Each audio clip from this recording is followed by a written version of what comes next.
det enda ni gör på dagarna? Ni sitter i det där ventrilo och spelar Dota.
Have one.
OG's turn to ban.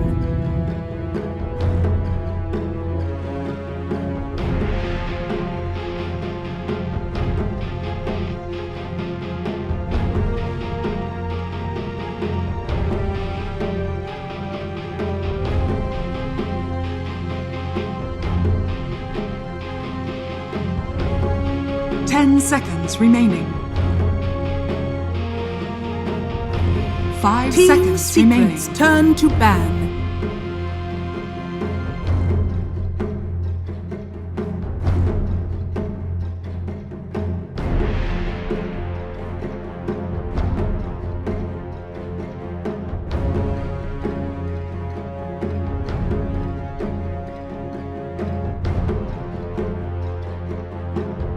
Seconds remaining. 5 seconds remaining.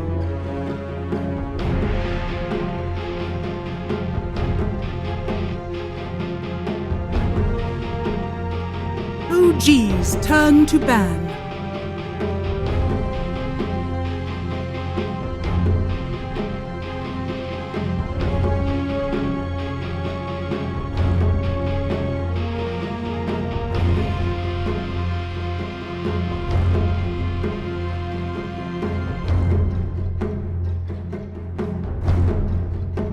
Seconds remaining. 5 seconds remaining.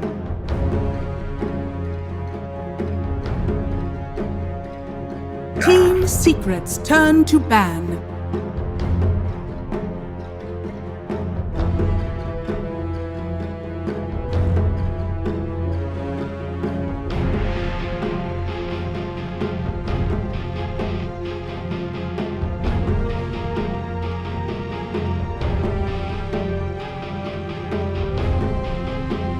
Seconds remaining.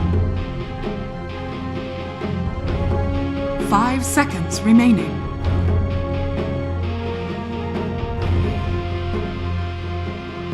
OG's turn to ban. Team Secrets turn to ban.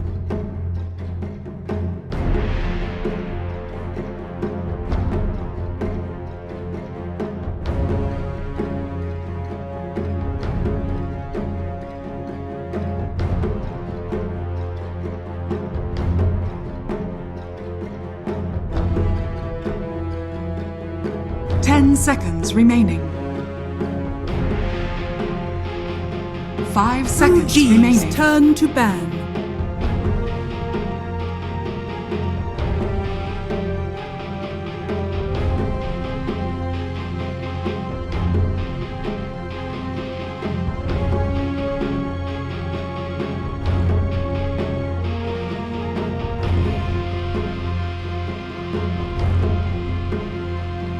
Seconds remaining. 5 seconds remaining. Team Secrets turn to pick.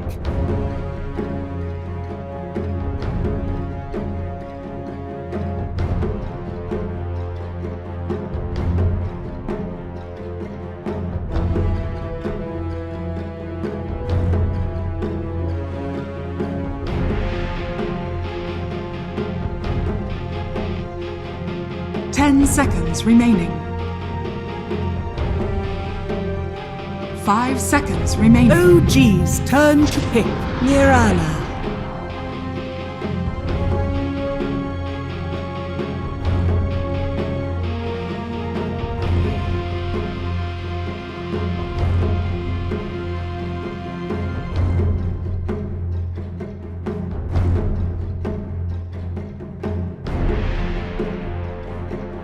Seconds remaining. 5 seconds remaining. OG's turn to pick. Earth Spirit.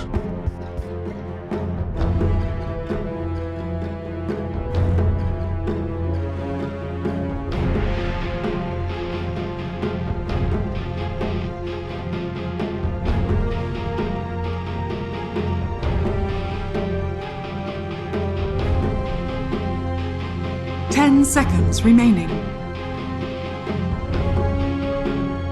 5 seconds remaining.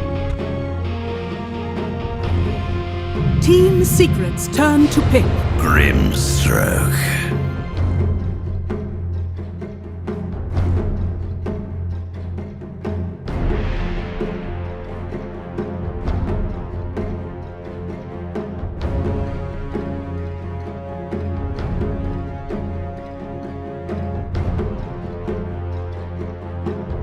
10 seconds remaining. 5 seconds remaining.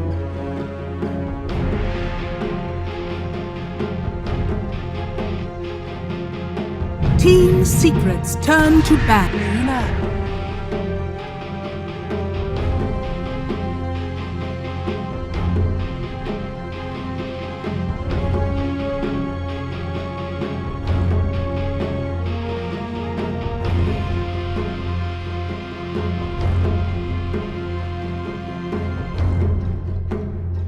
10 seconds remaining.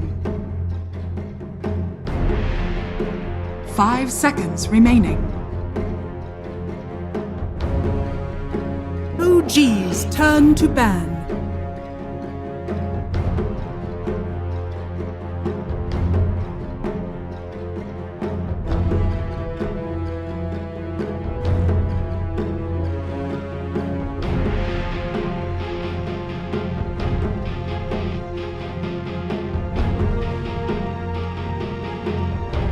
Ten seconds remaining. 5 seconds remaining.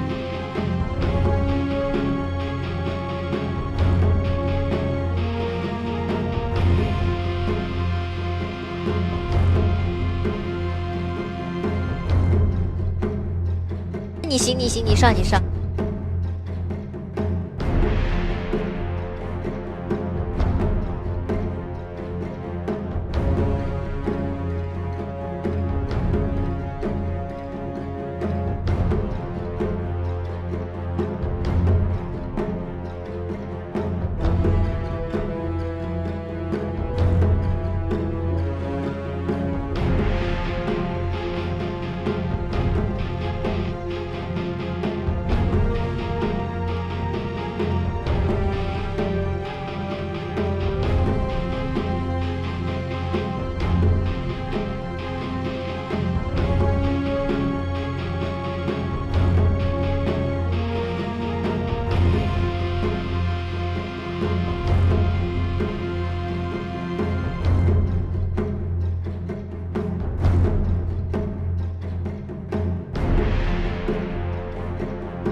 OG's turn to pick. Team Secret's turn to pick. Shadow Demon.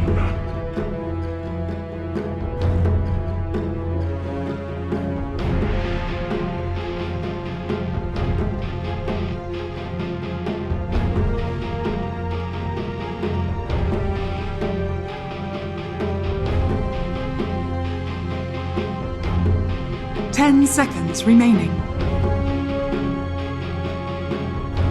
5 seconds remaining.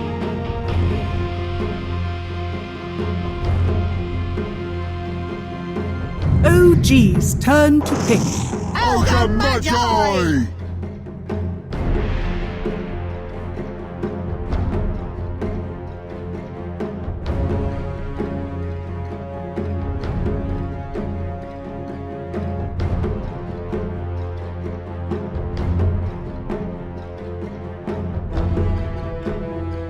10 seconds remaining. 5 seconds remaining.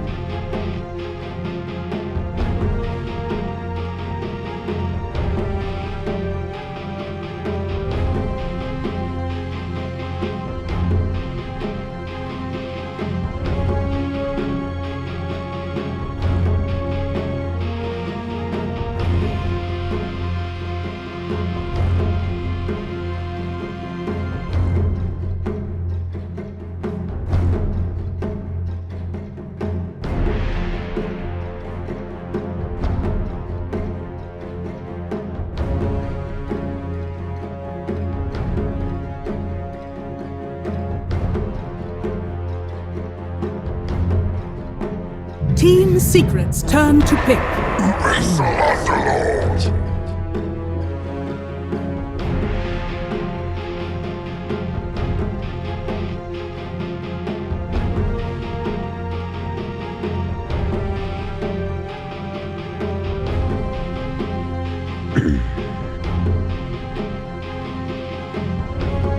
10 seconds remaining. 5 seconds remaining. Hello. This is me talking in my low voice. This is me talking in my high voice.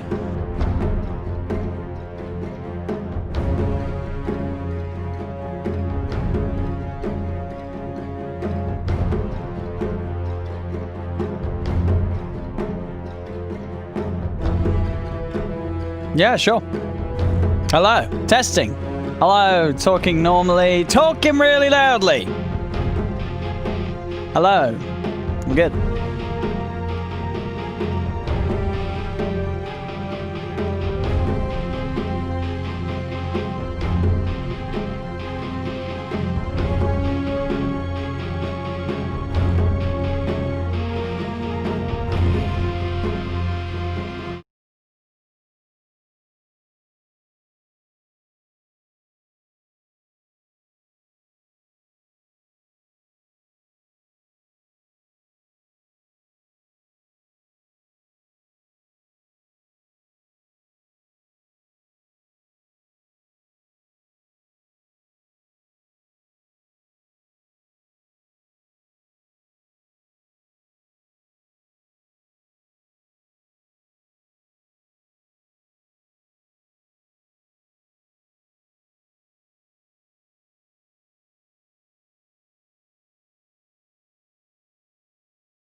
Seconds remaining.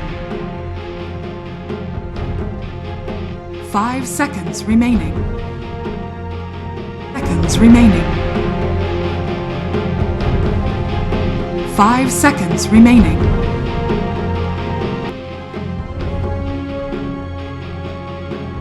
Seconds remaining.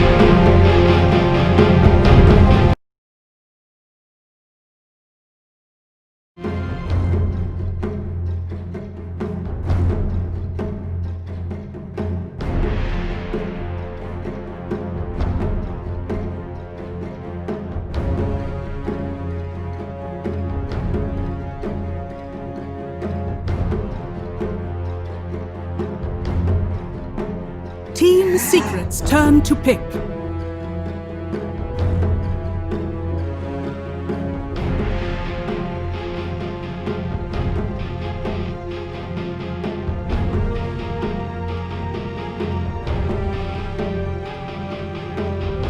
OG's turn to pick. Clockwork!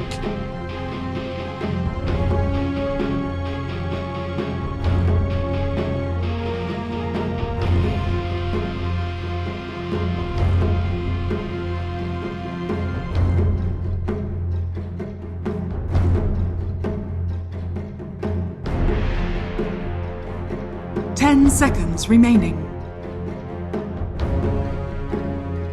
5 seconds remaining.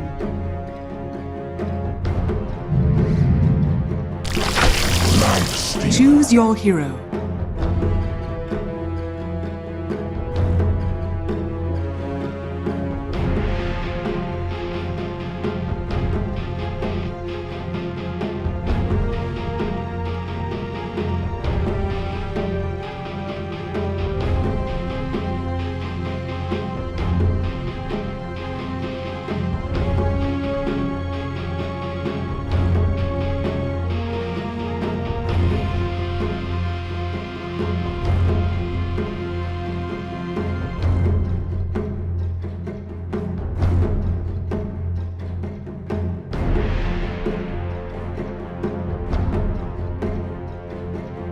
Ten seconds remaining. 5 seconds remaining.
Thanks, Shiva. OG versus Secret Fog. This is going to be a whole lot of fun. And of course, OG in classic OG style, they end the draft and they say, oh, you guys remember Lifestealer? Bam! 5th pick, Sumail's going to be on it.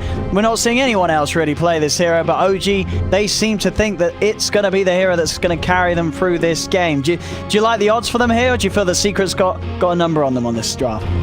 I mean, Luna's looked really dominant this tournament. Same thing with the Mirana, same thing with the Kunkka. These three, at least for me, are really, really potent. And I feel like, I mean, Kunkka Mirana also is another thing. Going back to TI, if you remember, it was like OD Mirana, Kunkka Mirana all over the place. People were banning because the mid lane is just unplayable to an extent because you hit like level 2 and you're just always at risk of getting X arrow comboed. So that's one thing I'm going to be watching out for. The one thing that OG does have going for them, though, is that fast tempo that they can set with this Earth Spirit plus Lifestealer. I'm curious to see if maybe they go for that early item timing on Sumail. Maybe he does do something like that Armlet, and they have that Infest Bomb. They have a way to actually get him into the backline on the Luna at all times because of that Earth Spirit. Yeah, because I was trying to think. There's not really an item that Sumail can get that will allow him to farm as fast as Luna, right? Like for that sort of itemization is going to be very tricky to play with, right? It's like there's been a couple different approaches, right? We're going to go through the phases of Lifestealer. He had his phase where he was doing his like Armlet into Armlet Deso for the most part. I call that like the Matumba man specialty, Armlet Deso AC. Then there was sometimes like the Armlet Radiance kind of build that we have, and then we had Maelstrom. The Maelstrom, right? Just like the straight phase boot Maelstrom build, which, I mean, maybe he tries to match farm pace. I don't know. I'm not too sure what he's going to do. It's really in the eyes of Sumail how he wants to play that role. I mean, it's going to be fun either way, because if he does go for sort of the fighting build and tries to, get involved with Thompson setting up, obviously Thompson playing this mid-Earth Spirit, they have that synergy. He's going to be able to close the gap, get in, hunt down the Luna, and set up for Sumail to be in position to pop that rage and just beat down on the Luna. That's going to be a lot of fun. But it's also going to be a lot of fun if Sumail does try and go for the farming route to see if he can push Lifestealer to the limits and actually sort of keep on par with the farm that Matumba Man's going to be getting on the Luna, which I feel that's going to be very tricky because, as we say, it is a Luna, it is Matumba. So the two players, both Matumba and earlier Miracle, it feels like they are just so good on being perfect with their movements across the map on this hero. Both Matu is going to have insane farm if they don't get a lock on him early. It's really a lot Secret's a little bit different, I guess. Nigma is much more about the 4 protect 1, but it's similar for Secret in a way. Like they do share a little bit more farm share on Nisha as well, because he's sometimes that like pseudo carry. But yeah, in this one they have an ogre, right? So it's really about it's buffed up that Matumba that much more. He's gonna farm even quicker. With that sort of buff. And looking at some of the other aspects of the drafts that we have, one thing that we're getting from OG, which I think can work out quite nicely, is you look at the last 3 heroes. These are heroes that fundamentally can work very good against the tanky opponents, right? You do see Matu down the line. He's probably going to have an SNY Satanic. He's going to have a lot of HP to work with. Nisha's going to be beefy. Zai, his clock, he's going to be eventually rather beefy. If it goes long, he's probably going to have a heart or something. You have Shadow Demon. Excellent percent base damage with the Soul Catcher. Underlord. You got to remember, if you're able to hold them in that pit, that adds up to nearly about 30% of their HP gone to the burn of the Firestorm. And obviously, Sumail is a lifestealer. He's going to be able to capitalize on those high HPs and get a lot of lifesteal. So you can really sort of see the thinking of OG with those last 3 picks. And it's very much, again, that sort of OG approach where they think about how to counter the enemy in a very different way that any other team would sort of respond to a draft of secrets like this. Yeah, just some different forms of, some better way, I guess you could say, of doing damage, because Luna, as we've seen, that base armor bump up can also be really hard to play versus at times, especially if you're like a hero like Lifesteal, you want to stick on. You're just very tanky, exactly.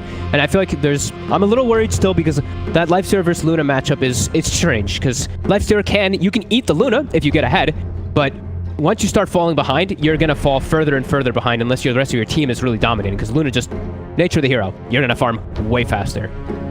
Get those item timings at a much better time. So looks like we do have, of course, obviously a pause as we've been sitting on this screen for quite some time. Looks like, I think it's Puppy who's just MIA.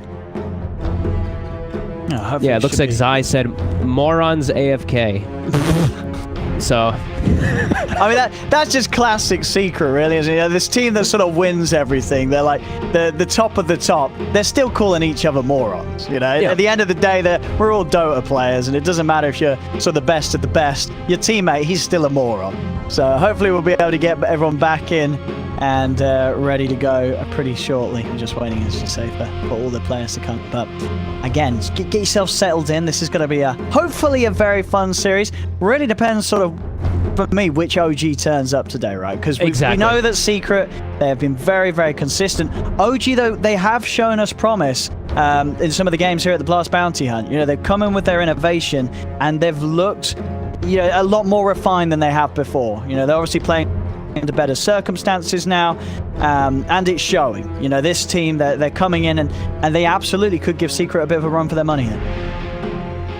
He's definitely had just these big moments of brilliance, and they're playing with some pretty comfortable heroes. No Tail playing Grimstroke, right? That's just like TI. No Tail played Grimstroke every game in the finals or something. Yeah. And then, we have fun stuff. Topson playing his Earth Spirit. We saw him not have the best time the other day, at least in particular in the start, but I think they ended up winning that game, right? Yeah. That was the one that just like exploded out of control. Yeah, where it's like they won in 2 minutes because of an illusion bait on a Kunkka, as well as some other couple little things that happened.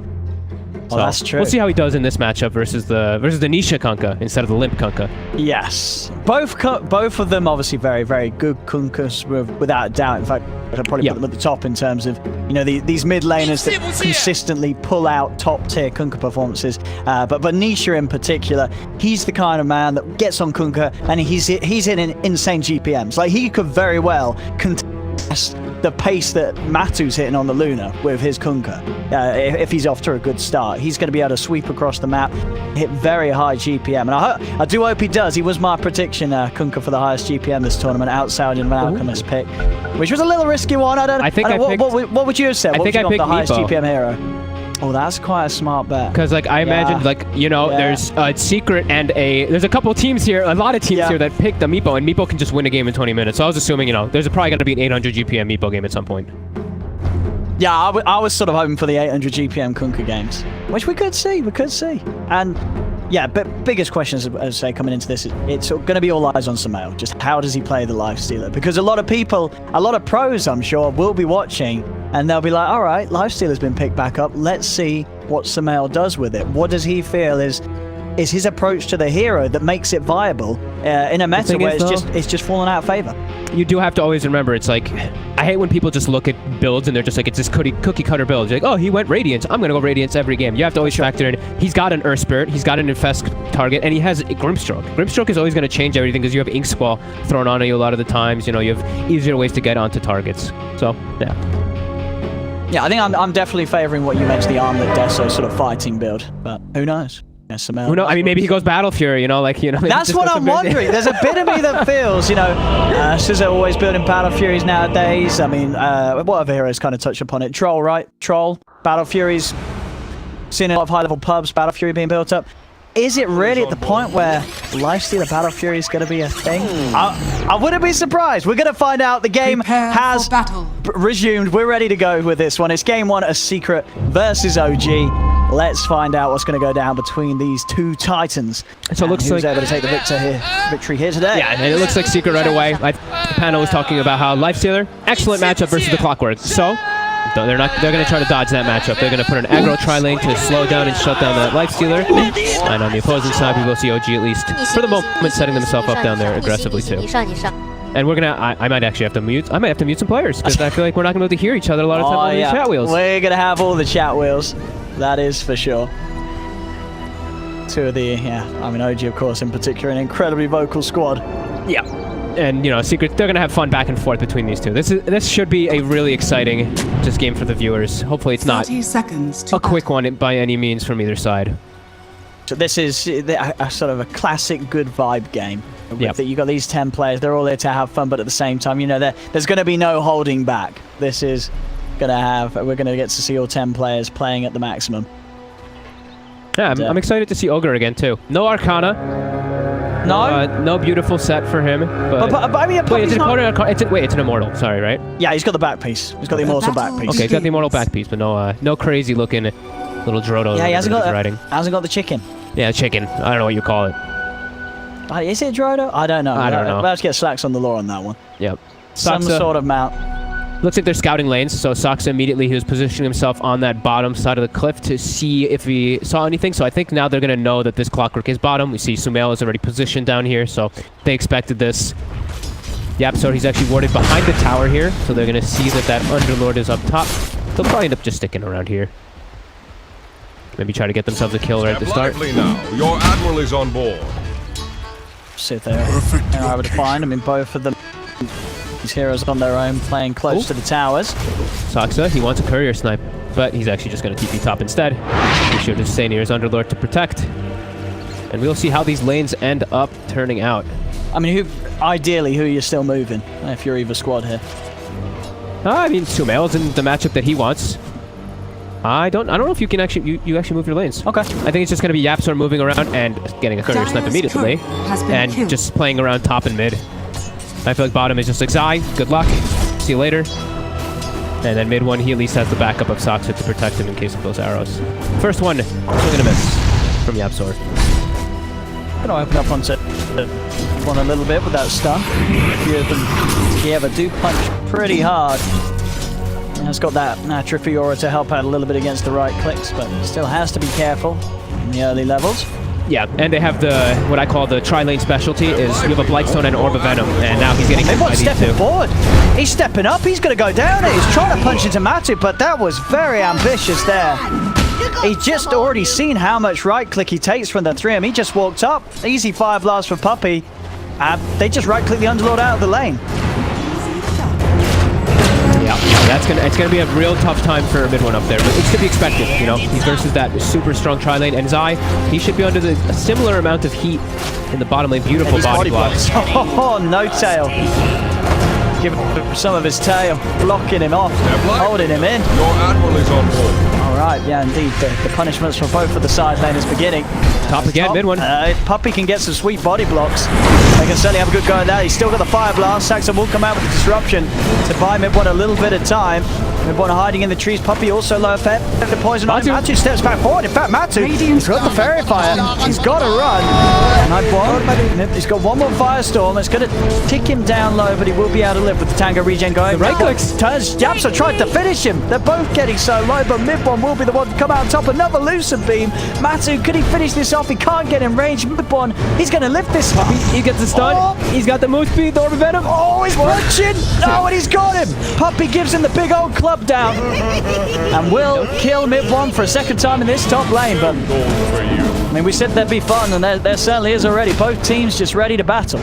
Yep, No Tail in the meantime did get a courier snipe bottom. Zai might be able to get a kill on him here. Battery salt up in a second, but Sumail looks like he's going to come to help out his buddy. Sumail, look at these last hits. 15 and 50. 15 and 50. 15 and 15. 15 and 50. He's getting denies that weren't even there. And the cogs, you know, man. Cogs, yeah, adds up. He doesn't no, I mean, you're right. He doesn't have skill. He's doing a great job of controlling the lane, right? That's the big thing about those denies, is it puts Zai in a weird position where he can't really walk up safely. Zai's got to be very cautious down here. Getting the same amount of help that mid one is up top. Chasing no tail. Normally. Oh. Can't quite close the gap on him. Yeah, this is Sumail free farm. Continuous free farm for him down bottom. Same to be said up top though, really, for Matu. It's not like Matu's struggling. We'll get the roll and kick Nisha on high ground to take the regen rune. How's the CS looking mid? 21 for 5 against the 15 for 4. Expected, right? At the end of the day, Kunkka's always going to win out on the CS against an Earth Spirit. Yep. Thompson still doing, I mean, pretty damn well. Oh, he's utilizing his mana to get those extra last hits. Yeah, tough matchup. You're going to take a lot of harassment. Seeing each Tidebringer there, it's easily over a third of Thompson's HP gone if he gets clipped by it. Top arrow connects. It's a short range one though. Small little duration of stun. Saksa. Over the sneak away. Radiant's top tower is under attack. We are so. I mean, we're definitely going to see what sort of items Sumail gets this game with this sort of start. Oh yeah. I don't think I've ever seen someone have this sort of just freedom and perfect hold of a lane. He's 29 and 24, 5 minutes in. He is loving his life right now. There's no interruptions at all for him down there. The top lane, Matu. He may not be getting as many denies, but he's certainly getting involved in a fair few kills. 1-0 and 2 on this top lane as they take down mid one. Third time in this top lane, doing an excellent job of just bullying the Underlord early on.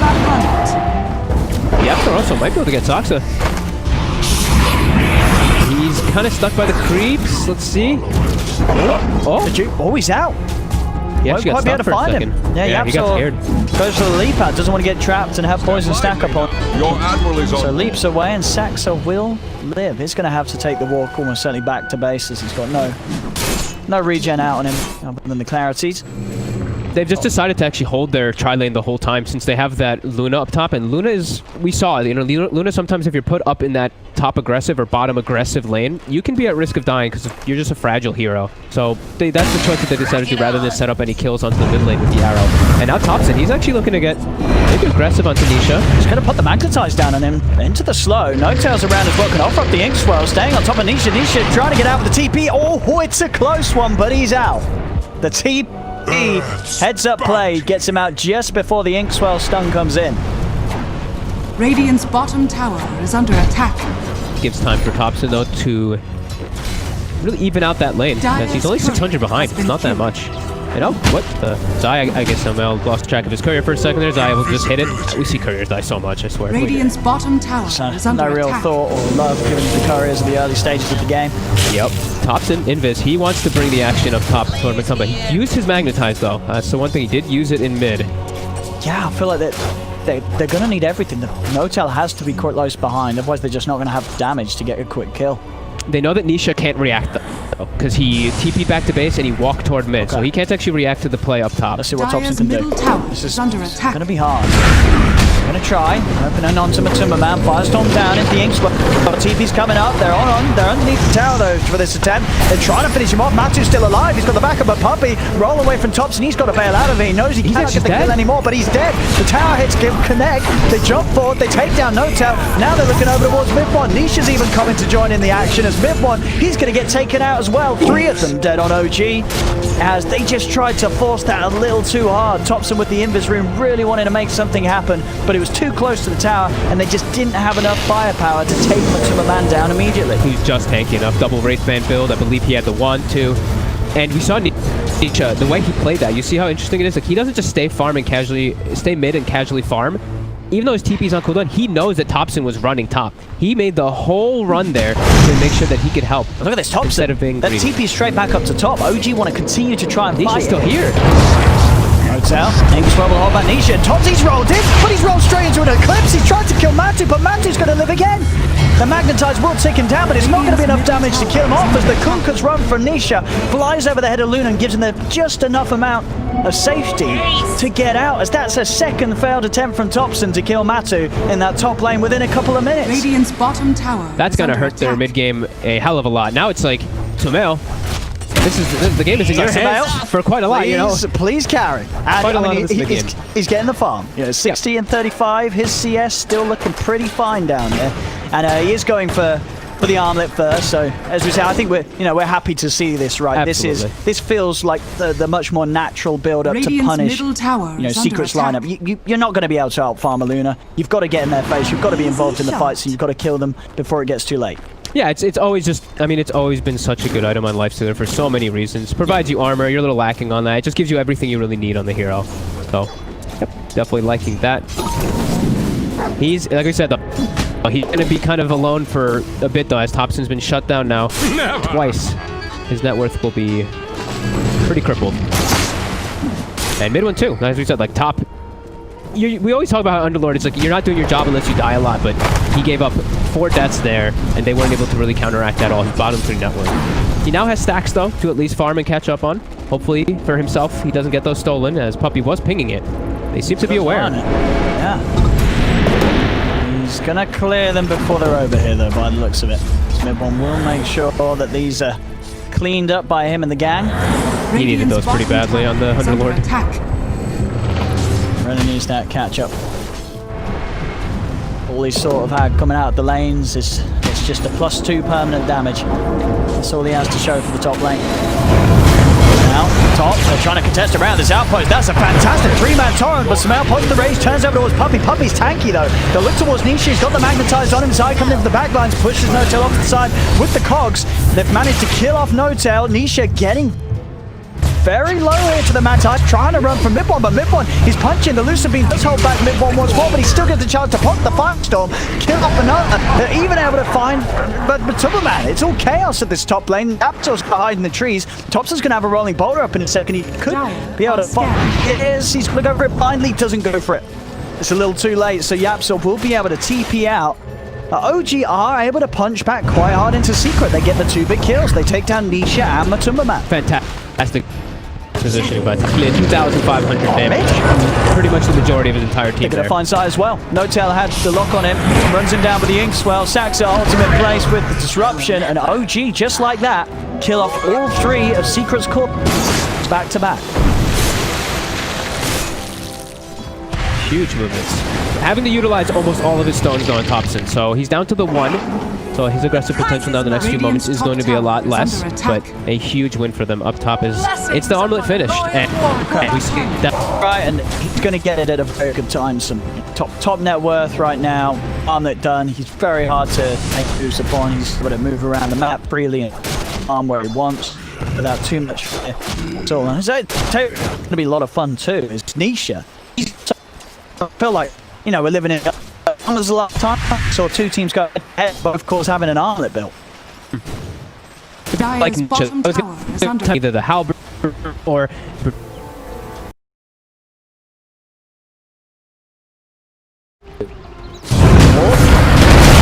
the 4 of them.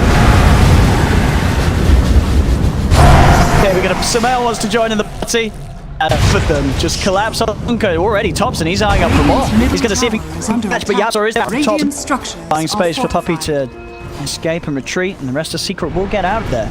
But OG, they're heading back pretty nicely, considering that Secret were off to the better start early on. And look at this movement by them. They know that Matu is still farming. Thompson, he's not going to go for it. Going to go for it. The non-greed, you see. He pulled it into the neutral farm. That's discipline right there. Back off for now. Got him. Protection, double rod of Aton. I mean, essentially, they have a Grimstroke, they have a Soulbind. It's true. Mid-one loves to do things in pairs. I like it. Speaking of mid-one. He's a chunky boy. But Zion Yapsor. Yeah, they've got enough damage. He's still at the early stages of his game, you know, he's not quite at the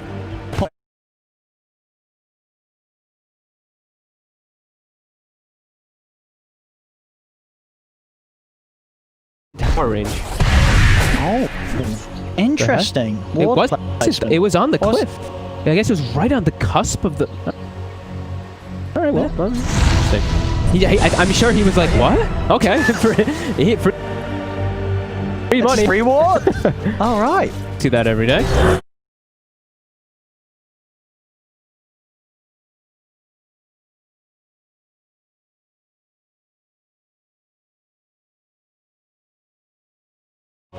Got them with Dire's that top increased tower farming is under potential. attack.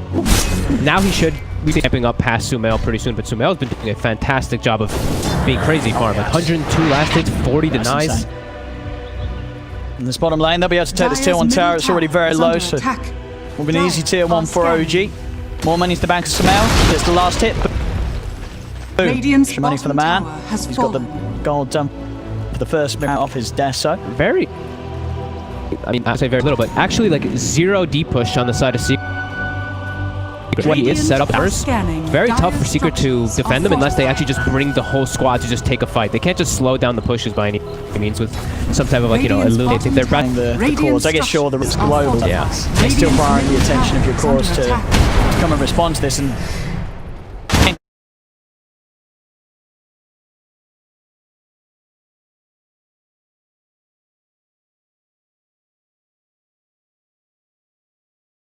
rather than trying to hold on to these towers that as you say, would be very hard for them to do with their draft. Yeah, I mean, it would involve bringing Matumba Man to the fights a lot of the times, or hoping that Nisha lands some godly combo. So it's just, it's a risk that they don't want to take for just a tier 1.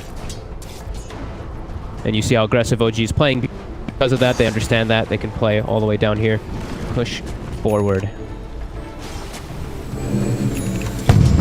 Dire's top Top tower tier 2 is under attack. to take a bit of a beating as they're Radiant's bottom tower able to is push under that attack. siege creep right round up to the top. Secret. A bit of Rastum, but at the same Dire's time, top you can tower see OG is under there eyeing up attack. this bottom lane. Puppy is behind the tower. Thompson already in position to jump on anyone that comes out behind.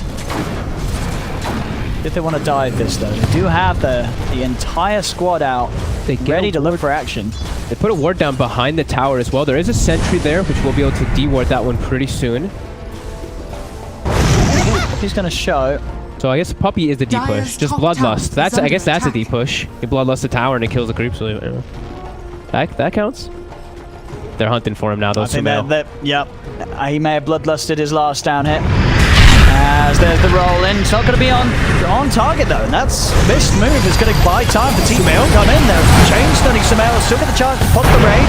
Backs off with the armlet. The X mark is onto top. Turns with the silence to make sure the Nisha cannot get the combo. Deep behind the tower. Zai and Yap, so they jump in onto mid one. The Underlord will fall. The rest of OG will at least get out. Mid one sacrificing himself for the backlines to make sure the rest of the boys escape. That was very respond with the entire lineup there to push OG back. And that was very close to Sumail potentially getting chain lockdown and just dying immediately to a boat. Oh, he's going to go back in. Okay. Yeah, he was tempted. They were trying to lead in onto Yapsor, but Yapsor was quick with the lead before the Phantom Embrace came through. Back towards the river up top. Thompson, he's got a bit of a trouble here as Zai and Nisha, they're chasing him down. The cogs are out from Zai. Thompson, he instantly kicks Zai out of the cogs to give him space to roll out. Now they go with the soul bind. The ult from Matumba Man's come out, but Sumail's got the rage. He can just stay on top of the Luna, beating down on Matumba Man. But Matu, he's got backup. Puppy and Yapsor close in onto Sumail. Sumail comes into the creep. He's on the retreat. He's on the run. Zai trying to chase. They beam him down with the Lucid Beam. Trap the creep. Up in the cogs. Sumail's back out. Rage. It's available, but the stuns. The multicast comes out into the arrow. They kill off Sumail. Matumba, the poisons. He's actually getting him. Saksa. All right, the tips are there for that one. Sumail says, thank you. Thank you. Hell yeah. I was like, if he gets that, oh, he got the last one. Oh, and they've got the rod done. Okay. One into the root. Thompson, does he want to roll in on this? He's going to be tempted. He's not going to do it. Oh, Zai! Oh, it was close. Radiant's middle tower Tried to catch him mid-roll, but just overshot the mark a little bit with a hook shot. The fact that OG is able to clean up at the end there and kill both Matumba Man as well as Nisha makes it actually pretty even trade. Then they're on the aggression, so they actually have their lanes in a... the lanes actually aren't in great spot. They're going to have to go back and address them, but... I mean, this is pretty even fight. This is exactly what we hope for from these squads. We're seeing it as sort of expected as well when you have OG go for like this Thompson Earth Spirit.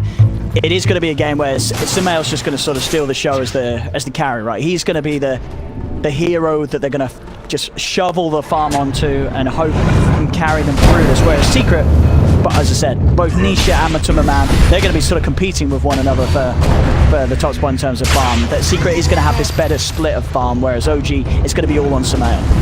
Thompson is having to commit a lot of stones here for Puppy. He will inevitably get him down. Only 3 stones used. They found mid one once again. It's been a tough time for mid one. Yeah. Secret, they have really had it out for him. The 7th death this game on the Underlord. He's just been an easy target for Secret to jump on, and as I say, with this Rob build, it's excellent offensively, but yeah, you still fall over pretty quickly. You have no defensive items. Oh, Nisha, Saksa, they're staring down. Oh, the ward placed right in a sentry again. Man, we're gonna see a lot of wards killed. Secret's gonna. They didn't actually kill the one bottom just yet, but it is in range of that sentry as we mentioned. But yeah, they get another quick D ward. And what's Nisha? He's almost got his BKB finished. That's going to make his game quite a bit easier to play versus the obnoxious Earthscaler. Yeah, I mean, it pretty much makes most of the team redundant. Only the Lifestealer, Samel, that's going to be able to do any sort of damage. And, sure, with the Armlet Deso, it's a lot, but when you're the only person beating down onto a Kunkka with Armlet and BKB, you're still, you're not going to kill the Kunkka through the duration of your rage. You're going to need a lot longer than that. Yeah, and sticking on the target is so damn hard, right? Because you're moving that much faster from the little bit of rum that you get, and you're just BKB phase booting, running away from that Lifestealer. Dire's top tower is under attack. 3k gold lead. They're starting, as we mentioned, the Matumba Man Luna. He will start to make his way past that Lifestealer pretty soon. He's gonna be going for the early BKB though, so he can actually show up to the fights and stick there. Because as we saw, Sumail can stick on him pretty easily until he does have a way to get rid of that open wounds. What makes that matchup pretty okay for the Lifestealer if he can actually just stick on the Luna. Puppy bottom. Sumail wants to go for it. I mean, with the Armlet Deso, he's certainly got the damage to do so. Puppy falls. Thompson with the kill secure. He's happy. Yep. All 5 positioned down bottom here. Tower is under attack. And they're going to have some solid options to making the fights very hard for Matu and for Nisha. Having these double halberds coming out. Thompson and Sumail both going for those. Fortified. They have some very solid options. Long duration of disarm. Nisha finding the chance to open up onto Thompson. He's got the boat coming in with silence. In place though to make sure that he cannot drag Thompson back with the X-Mark into the combo. Thompson very quick each and every time he sees the Kunkka go for an X-Mark. He's always on top of him with the geomagnetic grip. Some pretty fortunate, you mentioned neutral items, but some fortunate neutral items. Thompson's in. He's rolling forward. He's got the setup for the Ink Swirler on top of Zai. Samel moving around from the side. The cogs are out. Zai's able to hook shots back to safety. Very nice escape. And now comes the turn. Matu sets forward with the Eclipse. Samel backing off. They'll look towards Thompson. They'll be able to beam him out of the game. The rest of OG will get away. Only Thompson to fall. They tried to push forward there because they knew Boat was on cooldown from Nisha, but Matumba Man shows up there. They're actually looking to... Okay. They're looking at Roche. Magnetize was used. They used most of their ultimates on the side of OG, so they... Yeah, Secret can walk in here. Yeah, they've got maxed out Bloodlust. It's a lot of damage.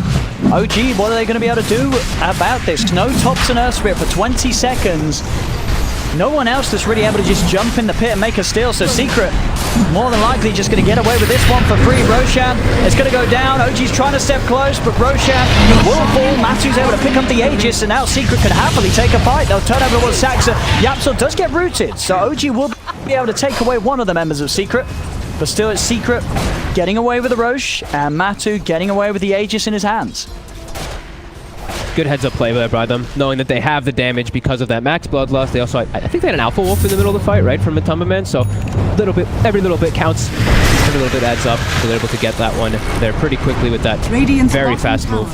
OG immediately, though, no hesitation. They're still looking to get some type of objective, a quick tier 2 tower take. Radiant's middle tower Sumail just about 500 off his halberd. Thompson...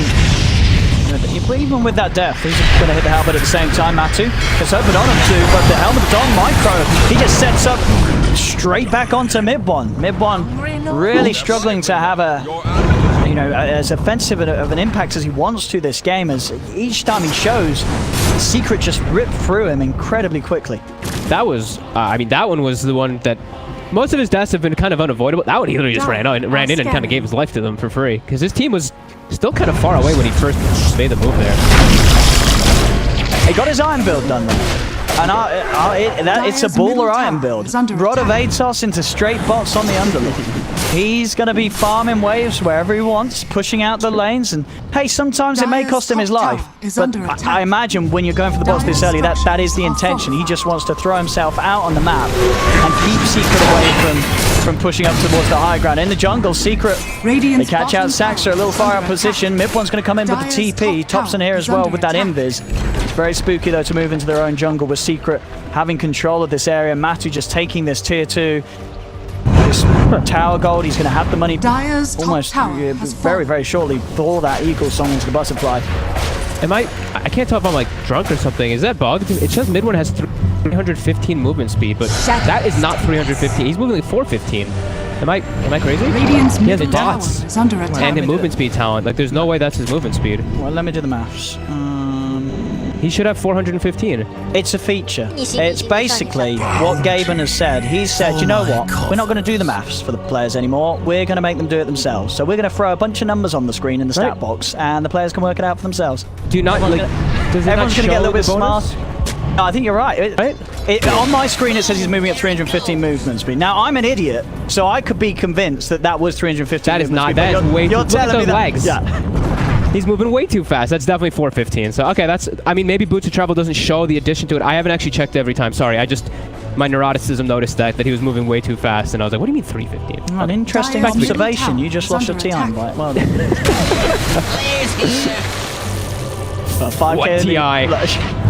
5K lead for Secret right now. Yeah, they're keeping their aggressive positioning here, and I guess we have a little bit of downtime here to talk about those neutral items that I was trying to mention. Yeah, what have we got? Some good ones? Essence Ring on Topson. I think that's one of the best ones always. Nisha got the Imp Claw, probably the best one you can get on Kunkka. Yep. And we did have a Grove Bow again picked up for the Luna, so pretty nice ones. I didn't even notice that Yapsor pretty much has BKB on top of a Javelin and Treads too. Just been quietly kind of farming on the side there. Yeah, he's not doing too bad for himself. Right? I mean, to be fair, no one is really. The only poor fella that's fallen behind Your admiral is on is board. Notel. Dire's Bless him. middle Everybody tower else is is under getting a bit of attack. farm. Notel, he's just sort of he's coming along with the gang, but he's not getting a lot of items. It's expected though, you know. And he would tell you that it's just Dire's because bottom Sumail's tower farming that is courier. under He's cleaned up all the camps and Ooh, okay, that's the butterfly. This is a big fight for Secret. They're super strong. Illusion's made. oh, ties in. He's got the hook shot straight away out to Sax, and the boat comes crashing down. Midbon, he's fallen low. He's trying to run. Can he escape this? He can. Midbon will manage to get out of there. Now they turn over towards Saxon. They'll find him. They will finish him. The multicast coming out to Notel. Roll forward from Topsy. Gets the magnetized down, but Matthew responds immediately with the Eclipse. Pops the BKB. Steps over towards Thompson. Thompson with the Essence Ring. The rollout, though, will live. He's out to the side. Midbon, he's ready to take them home. Thompson rolls over. Midbon's going to be able to take the three of them back to base. Notel, unfortunately, with his lack of wealth, he didn't have enough to pay for the taxi, so he's got to stay out. He couldn't quite jump in. They said no to him. That's a big timing push there for Secret, right? As soon as they pick up the butterfly, they still have the Aegis. They press themselves forward, knowing that that fight is likely successful. Oh, a telescope now picked up also for Secret. A fantastic item for them. A good push for them, and OG getting pushed away. They're having to expend everything and unable to take any success in that fight. I did see Midbon's movement speed go up to 377 in that fight. Thompson getting some Zai actually whips the hook They're shot. going in. Sumail's popping the rage with the pit, connecting onto two of them. It's going to lock down Puppy over. They go to Matuma Man. He's got no BKB for 10 seconds. It's still unavailable. Can they kill him though? With the rest of Secret turning up, it looks like OG they've got to back out. They don't have the firepower to kill off Matuma Man, and Thompson's going to be caught on the high ground. Yapsor lining up the arrow, connects onto Notel. Fireblast into Torrent. Sumail, he's got to turn. He's got to look for something to lifesteal up on. The pit's down. Midborn helping out from the high ground. Zai pushing Sumail back with the cogs. The rage comes to an end. He's trying to get in onto Matthew, but the stun from Puppy's into play. Zai gets the double kill, 4 dead on OG. Secret will clean up yet another fight and continue to bump themselves up in the advantage. 9k lead now for Secret. They were feeling themselves, pushing themselves all the way up onto that high ground. They're pinging the low ground there too. They don't have they didn't have the outpost. Maybe that could have made a little bit of a change there. But yeah, Thompson getting caught on the high ground, and then everyone just tries to run away when Puppy does that buyback. And Secret, they're still strong enough to just hold their ground in that fight. And now they're pushing forward. They've got quite some time. They might actually be able to do big structural damage. Oh yeah, with this Luna, I mean, we've seen it so many times this tournament. Now Matu, he can just rip through the buildings. What are they going to do? Thompson, ooh, he's just straight in. He just went straight in. I mean, he's straight out as well. It worked. It scared them off. I mean, it scared me. I was like, what's he doing? It worked. He just rolled in.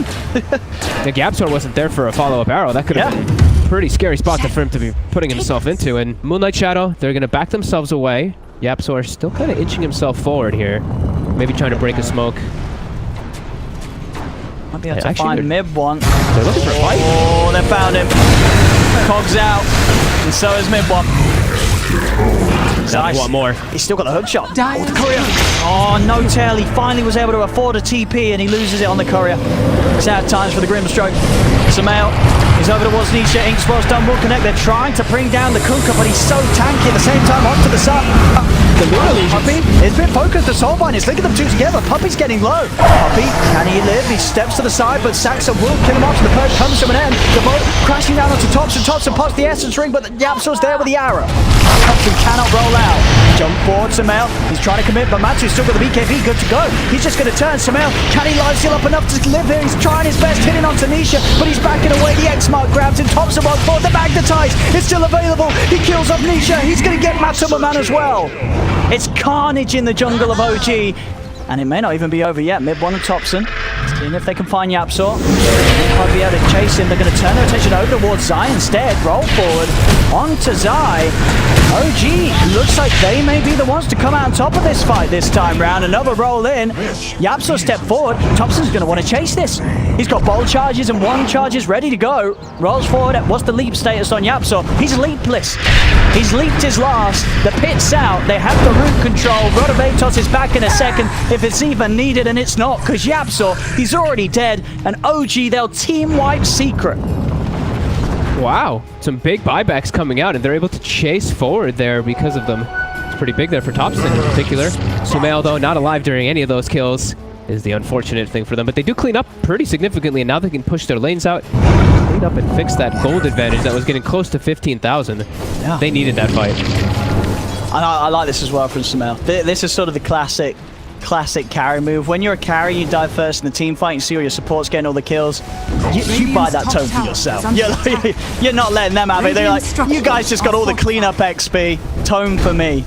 And, understandably so, as Sumail, he really is the, he's the power that OG need to get as buffed up as possible. They've got to get him to the top as quickly as they can. Yeah, and that level 20 used to be a pretty peak timing for a Lifestealer in a lot of occasions, too, for that evasion.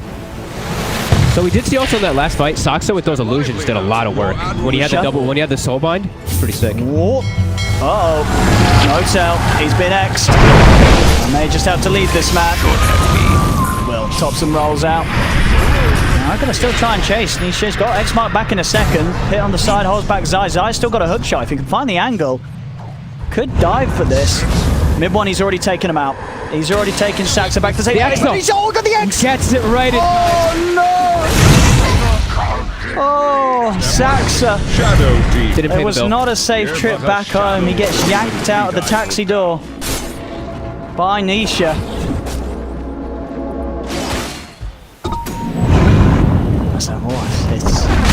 I mean, the question is, can OG find another fight like they just did? They've been behind for pretty much the whole game in net worth, but somehow did require that buyback, as you mentioned, but they were able to wipe him.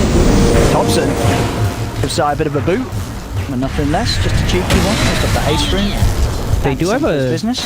They have a DD rune inside of Sumail's bottle. So that's a pretty big one, and he's approaching that MKB, which will allow him to actually stick onto the Tumbaman Luna through the butterfly. Just a bit, but now they're gonna have to worry about doing it all through an Aegis and through a cheese, which has a whole nother element. They did find the Orb of Destiny though. The Orb of Destruction for OG.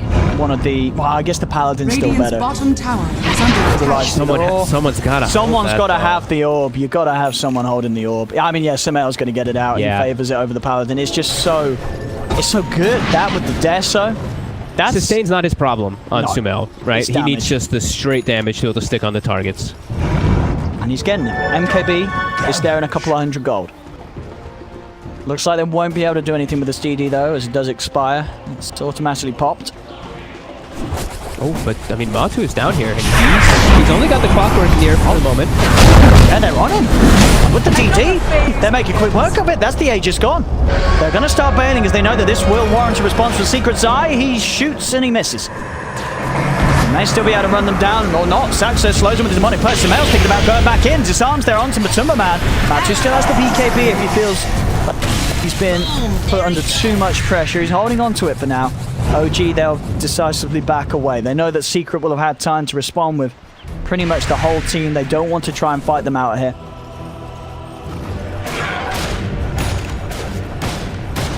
There it is, Samel. He's got that MKB. Of course, all whilst what have we got? Just Yapsor's items were confused. I was like, Yapsor's not finishing BK. Okay, now he bought a Demon's Edge. Oh, okay, now he just has an MKB out of nowhere. So he looks like he went for the boxy thing, right? He started locking and unlocking all his items. There we go. Yeah, the Javelin into 2/3 BKB into... No, I'm going to go finish the MKB. I like it. The Matu puts the BKB. Thompson's got to roll out, but the Lucid Beam catches him. Thompson will fall. Gets the Magnetize off in time, but Matu with the BKB is ready to push off.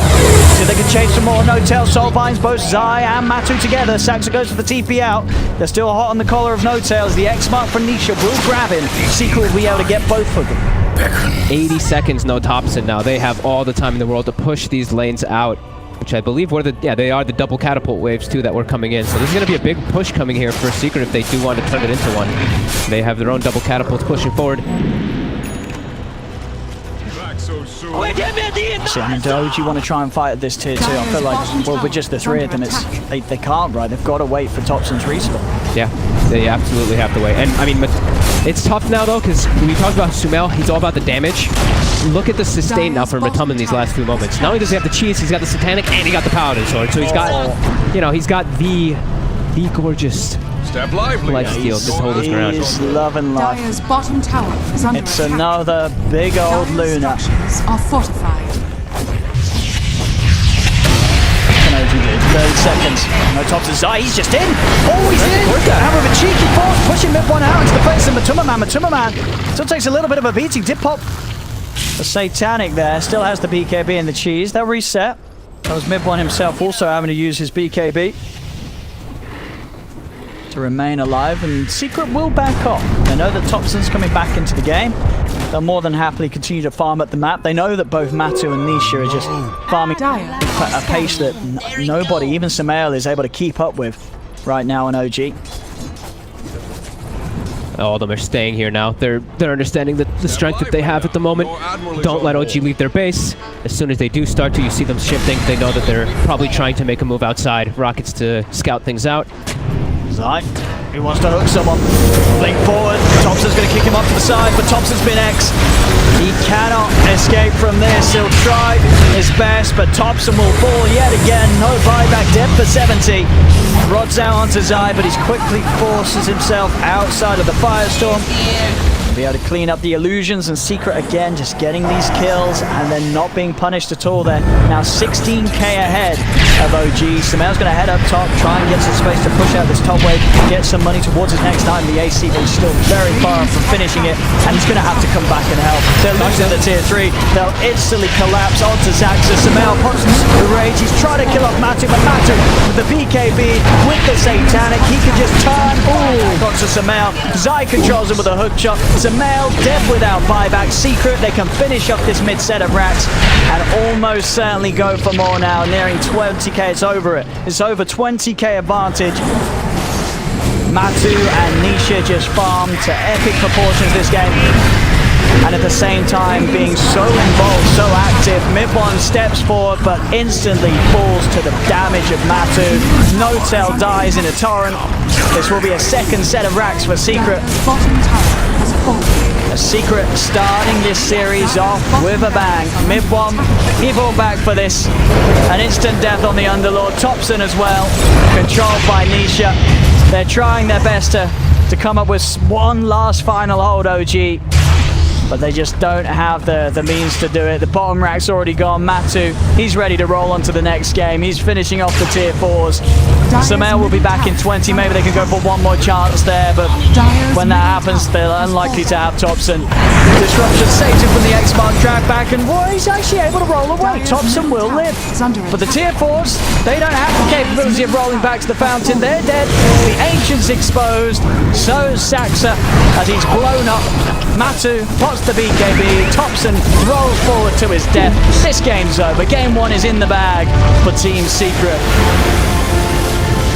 Solid play all across the board. I love the item decisions. We can talk about a lot of different things in this game. I loved Zai going for like these blink plays and everything too, because then He had a little bit of rough times with a couple of the hook shots, but it was just having him have such an easy access into the back lines over and over again, and it's just such chaos in the fights. This Kunkka and this Luna, they're dishing out far too much damage, and Thompson really just overcommitting a lot of the times, getting blown up. He's a map. Yeah.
OG's turn to pick. Dragon Knight.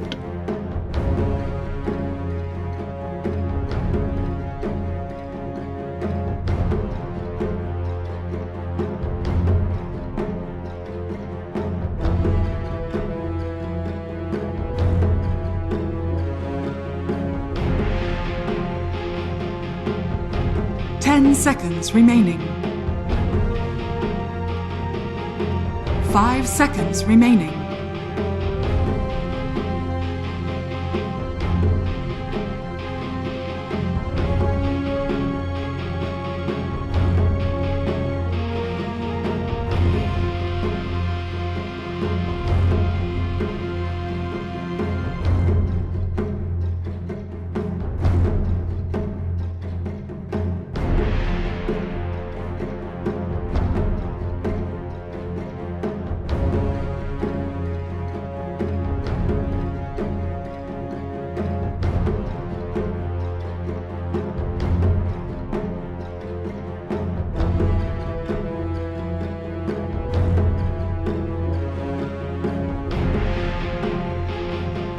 Team Secret's turn to pick. Keeper of the Light.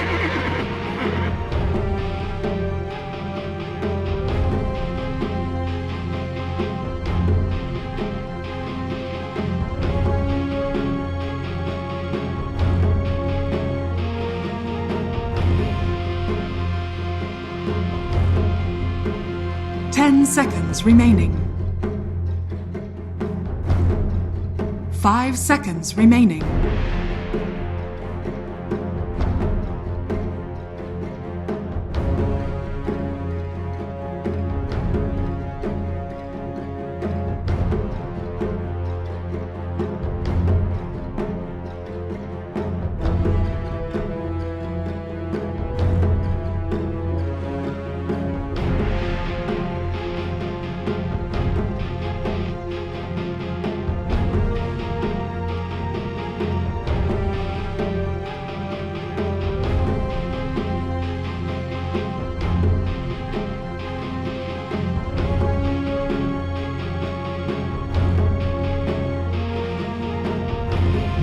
OG's turn to pick. Warrior.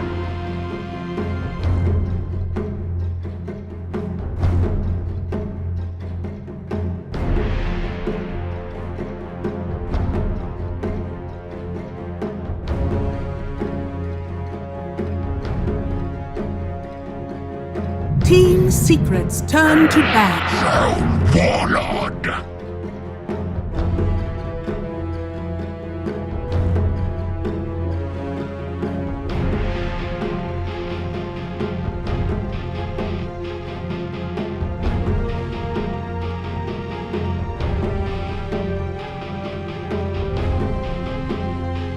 10 seconds remaining. 5 seconds remaining.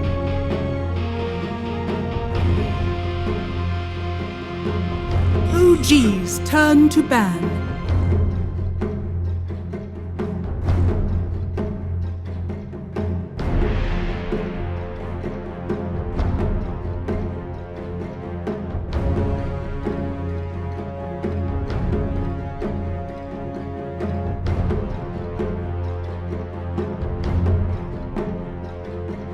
Seconds remaining.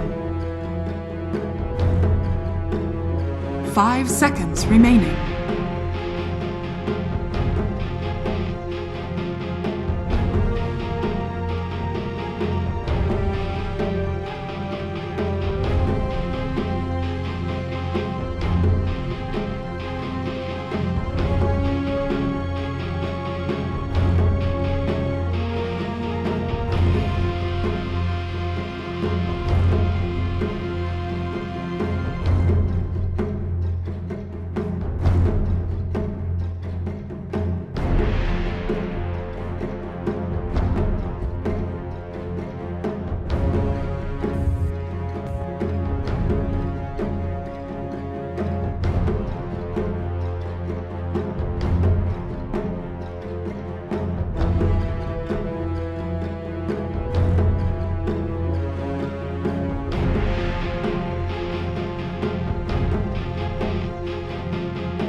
OG's turn to pick.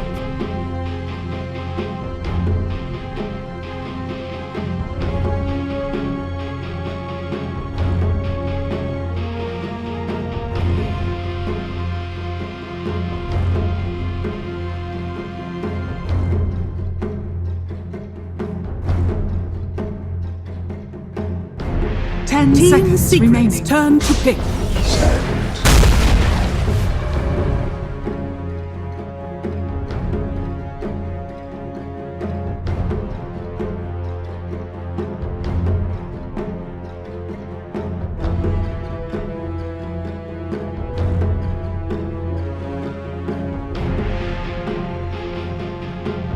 Seconds remaining.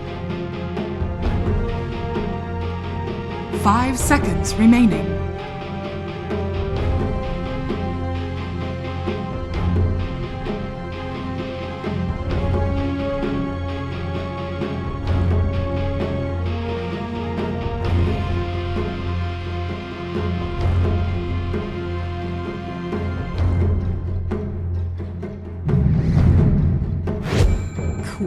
You may now select your heroes.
Thank you very much, Chief.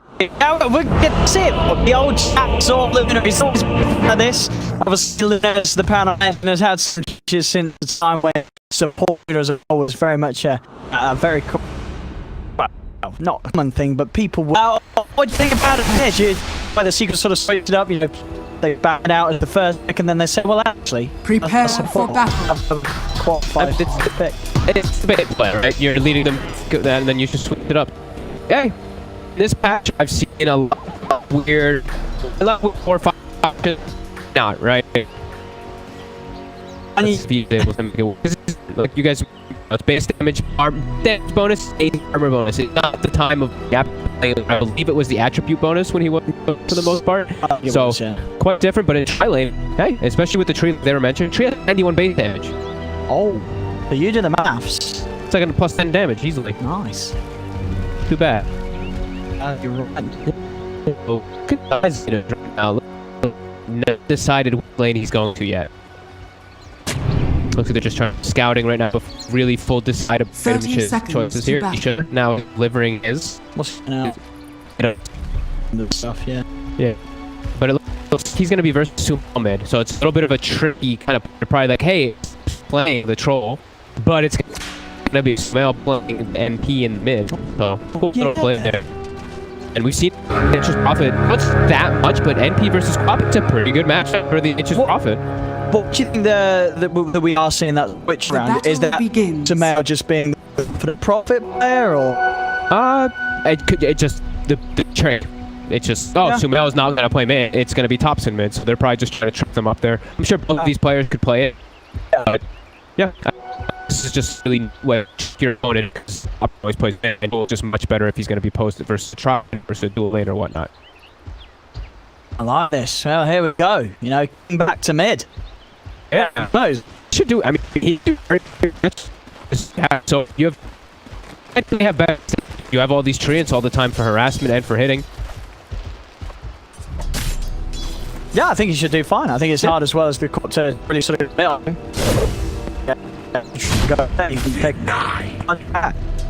A missed inch creep there on that one with the screen.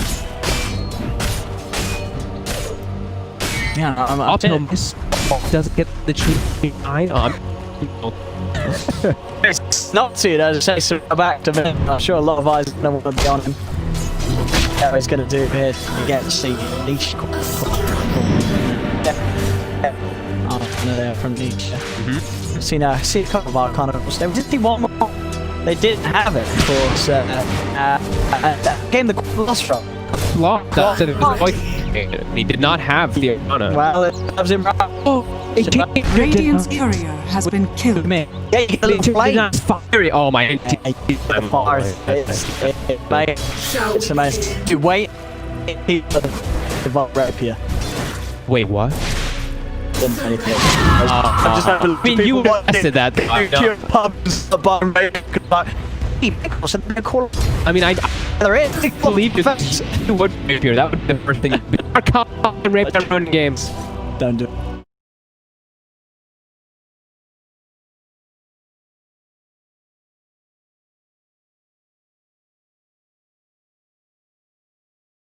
Does get them some kills early on, but as you mentioned, I think it's going to be hard because it's not like OG's tri-lane's bad, right? It's a pretty solid defensive tri-lane from OG. I mean, they also have a DK with their tri-lane, so I don't think they're going to be killing much of anything unless... I mean, maybe if he gets a stun at level 3 and then they try doing some aggressive plays, potentially, maybe. But probably pretty unlikely, as we're already seeing a lane swap. Matu going aggressive onto mid one. Puppy makes his move toward top, breaking the lane a little bit here. As we see mid one, he's cutting the waves. He doesn't want to actually lane directly versus that Ursa. Okay. This is quite nice as well, isn't it? It's the mid prophet against the Quap. You know, this hero that you know is going to be dishing out consistent harass on you, just having the ability to TP back and return to lane very easily. You know, whenever you're against an enemy mid that's going to be as aggressive as a Quap, that benefit is just it's huge. Yeah, so Mel's going to win this matchup pretty hard actually. Just the resource war. You see that Nisha's out of mana. He can't actually apply pressure, so now the last hits are just going to crush him. Yeah, look at these CS. 11 and 12 on Sumail, 5 and 6 on Quap. And I mean, honestly, I think that's it. It's really it's a bit of both, right? This is Sumail. You know, he's an incredibly strong mid laner when it comes to the technical aspect of 1v1. Top lane. And the fact that Prophet is going to have that edge against Quap. Ooh. Matu almost at risk of dying there. Is able to hop away before he gets hit by the boulder smash. Lots of salves going off up top. But yeah, I mean, like we said, this is something that it's a matchup that people haven't done too often, but it is known. People do know that NP versus Quap in the past, how strong it can be. Now, how's the farm looking on our carries on both sides? Thompson, 18 and 4 down here. Still great. Matu, 19 and 3. Yeah, neither side really falling that far behind. It really is just that mid lane where the difference stands at the moment. Yep, and you see these gloves of haste that Sumail picked up right away when he TP'd back are really making a big difference. Look how his fast attack animation versus the Quap is just securing him so many extra last hits. And he's having to heavily rely on the stream to get it, but as you can see, he's gone through all the mana. He's got no mana left upon him. He does manage to farm just enough to get that bottle out, so the bottle will be coming out and on its way, and Nisha, he's going to need to do his best to keep control of the runes to make sure that he can continue to use the runes to secure CS against Sumail and his Treant. Puppy with the heads up TP, but Saksa, because of that arcane rune, he does have the rolling boulder up again to set up for that kill and stop the cheat. And bottom, Thompson tried to have a bit of a go on to Yapsel to bring him very, very low there. Point in the Dragon Tail stun from Zai stops Thompson from being able to get away with killing off the support Luna. Yeah, just such a strong dual lane with OG here. Zai, he's just going to be able to casually get some farm, but not to the same extent of that troll. And Yapster's not going to be able to help much at all. Looks like they're trying to claim himself the bounty. It looks like Nisha will fill up his bottle. And up top, Matu. He's getting farm, but he does have to be cautious. Mid one and Saxa have been looking a few times to see if they can get a dive into him underneath the tower. It's going to be hard now, though, with this wave coming in. Matu just a wave away from having the 6. And at that point, he's going to feel pretty safe just being left on his own here. Very hard to dive a bear when he has the enrage ready. Mid one, do they have detection? They have a dust. Two of them are in the area here. Here we go. Saving the Lucid Beam as long as he can, because the TP is going to happen if he uses it right away. That means they can't actually set up or have enough damage to go for it. And oh my god. See you later, nerds. Oh, he shoots and he scores. See you later, nerds. A perfect chat wheel. With those bounces, he aims it perfectly. The bait play right there. That was, I mean, they were playing it right, how they held the Lucent Beam, but they did not. They forgot about that quick level 6 on NP. Dude, Sumail is loving life right now. He's had a dominant mid lane performance. He gets that kill mid lane. The Rollins onto Nisha. Nisha, the blink's still on cooldown. The illusion rune. Just have the illusion rune and will now be able to turn onto Saxa. Yapsa coming in with the TP. And that will allow them to turn, kill off Saxa, and Nisha will be fine. He's able to bottle back up. But Sumail, like you said, very happy. Yeah, as looks like he's going to rush an Orchid, as kind of expected when he's playing versus a Ursa, when he's playing versus Quap. Just excellent pickup. That silence is going to be really strong. And he's off to such a good start, so he should have pretty good timing on it. And with this NP, the other also pretty big thing is that, as we mentioned, like the way that you can do the lane, but now Queen of Pain's kind of role is you're going to be setting up and looking to gank around the side lanes. Nature's Prophet can always just teleport to join, or just continue pushing the mid lane and force you to react back. So a lot of different options that Sumail can do in response to what Nisha wants to. Down bottom. The farm of Thompson will continue. Up top lane shrine for Puppy. Puppy. Again, it's another Nature's Wrath that causes the death of him as Sumail just continues to pick up these global kills from the mid. Second one in a row there. Each time the ult's available, they're always looking for opportunities to allow Sumail to go for it. In fact, he's going for Nisha. Nisha has got the blink. He is out of there, and there's backup. Yapsaw, as well as multiple TPs coming in. So having to be a little careful. We've also got Zai sweeping around him. In secret, I think they're starting to realize, we've got to do something about this Prophet. But what do they do? Their two supports don't really do much of anything in this game. It's a Luna and a tree. It's just very hard for them to really help out the lanes at all. The Luna has Tranquil Boots and you throw a Lucent Beam and then that's it. Tree Protector, you're not really contributing too much either. And you're level 2 on Tree, only level 3 on the Luna. Meanwhile, level 4 on the Keep It Alight. Earth Spirit approaching level 4 as well. Thompson. Chase down Puppey a little bit. Dire's bottom tower is under Again, attack. still on his own, so no follow-up to continue to chase Puppey deeper into his jungle. Mid lane, Yapzor and Nisha hovering around the side. Nisha with the Arcane Rune, level 7, he's good to go if he wants to try and jump and burst the target. I like how Zai decided to just ult and just come in. I think that was one of the big moves that they've done so far. He's gotten more than half of the damage on the tower too. He doesn't, I mean, bottom he can't even get to the tower probably versus that troll, so this was the best option that he could use and utilize that ultimate. Because Matum is free farming top, so there's no point in going up there. And there will be, of course, that Battle Fury build. He's queued it up. Yeah, we'll see what sort of way Thompson goes with his itemization. He's going to cure the Manta first. He needs it this game versus Tree. He's gonna rush it. Too good. Too many things he can dispel off and play around with that. Lane. They're just working on the deep push. Top, they're diving. See if they can find Matu, but he's able to jump his way out there. Smell will come in and offer up his efforts to push some pressure onto the tier 1 tower and start to take away this area of the map that Matu has been left alone with for the most part of this first 9 minutes. Secrets? I'd imagine they react to this though, especially because like their outpost top is not taken. Okay, Puppey will notice that one there. They have about 30 seconds still. See you later, nerds. Backup is on the way in case further pressure comes in onto Matu. Yep. Puppey and Yapzor ready to offer up their services to help Matu fight if he wants to. Mid one. Stop up the Sandstorm. Dust is out upon him. He still has the Burrow Strike. Will turn aggressively with the Burrow Strike onto Matu, but Mid one's going to die for that. I feel like it would have been much better to use that Burrow Strike to escape, and he dies. At the same time, Thompson on the bottom half of the map looks like with the help of Sumail was able to kill off Zai, get that DK out of this area. And Sumail quickly resumes pressure on mid, summons up the treants and starts to hammer down onto the tier 1. And Nisha during all that, Nisha was actually just farming inside of the enemy triangle just to wait for the bounty rune. As Saksa, he rolls forward to grab the creep wave. Can Lucent Beam go off? Oh, it cannot. Quiet time. Mid lane Nisha. Well, he blinked in for this. He wanted no-tail. He got it. Commit the ult there to kill off the no-tail support. Zai has ult, so they want to be able to push it directly down afterwards. That's pretty good usage there. Even though it's just that little support, they want to get a tower out of it, so that's the big objective. And Sumail wants to hold. He knows the mid one's swinging across to mid. Nisha has to blink away. They're not going to get it. OG's going to be able to push them back off this. Yapzor now also hits level 6 bottom. Immediately queuing up the Ags. So that's going to be the choice of the good for him there. Don't know what other items so he really would go for. It's Yapzor, so he's got to go for something greedy. So you imagine it's going to be something of that style. Mid. Trying to hold on to this tower, but OG, they've got the 4 of them here. Sumail beating down upon it, fortification for the moment, but it comes to an end. Sumail will finish it off. The tower goes down. OG able to hold on to their tier 1 and take that of Secrets. As OG now, 11 minutes in, they hold the lead.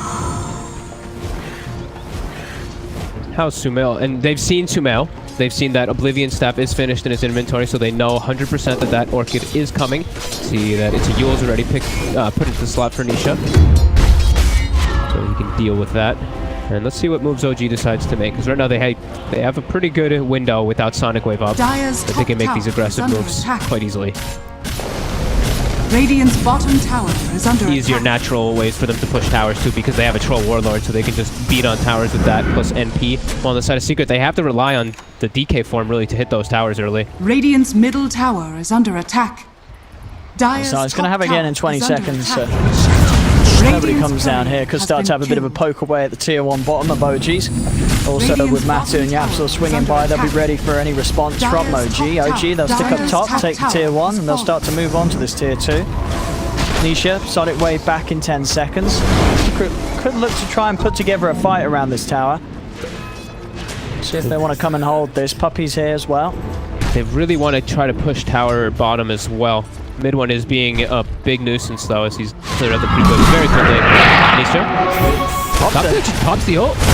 He's in. That was an early ult, but hey, it's working. It's going to kill off Puppey, but now he's in deep and he's in without an ult. He's trying to run, but the Sonic Wave burst brings him down low. He's got Nisha jumps over towards No-Tail.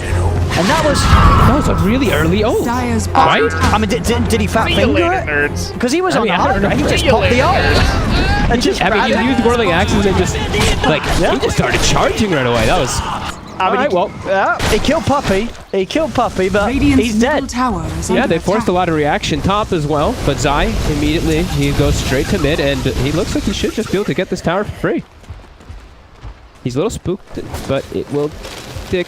Oh, Easy Radiant's deny for middle tower No-Tail. has been and denied. Yapso are being chased. He's running. He's got to have some serious jukes here to get out of this. There's no jukes to be had. Easy kill. Samael will take that. Thank you very much. 3-0-2. That's the money. Orchid's done, and it's on its way out. 13 minutes in for the mid-profit. Woo, that is fast. There's a Yule's already finished up for the Queen of Pain, so Nisha can play around it, but none of the other heroes really can. In particular, that Ursa is one of the big ones we're going to be watching, as Enrage gets countered pretty hard if you get that on him first. Can't actually pop it. Yeah, that is really early. And look at his damage. He has the plus 25 damage talent too. Look at that.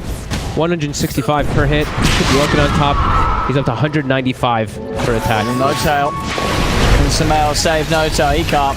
Goes for deny. No, not going to get a chance to. Nisha getting No-Tail as No-Tail tried to make the trip into their jungle. Now, Potomatu's progress on Battle Fury is just a broadsword away. Battle Fury is going to be there in solid timing. Nisha after the Yules, going for the Blade Mail. I like it, you know, it's very much a game where, you know, where if it, like the ult's being popped on Troll, the SK, the Spirit, they're all doing a lot of uncontrollable damage to Nisha. And also a lot of the times where the Prophet's going to want to stand his ground, Samela just punch into Nisha if Nisha blinks it aggressively. He's got to think twice about it now if the Blade Mail's there. I think this is like a... He can play around now around the silence a little bit more once he does get that. He doesn't have to always Yules himself. He can actually just Blade Mail and pop and hold his ground, like you're saying. Bounty runes. LG positioning aggressely down bottom. Won't be able to catch his eye Dyer's there. bottom tower is under attack. But should be able to turn this into an okay push down bottom with all 5 of them set up. Dyer are scanning. Such a close and even game with the movements too. Like 6-6, Oh, exact same now. And the way that they're kind of mirroring each other is just awesome to see. Cannot get closer than this right now. Mid one. Dyer's bottom Find the tower jump is on under Zai, revs up the epicenter. They're going to have a whole lot of magic damage to bring down the Dragon Knight, and they'll get him. Samael TP's in, goes with the silence onto Yapso. Look at that right click.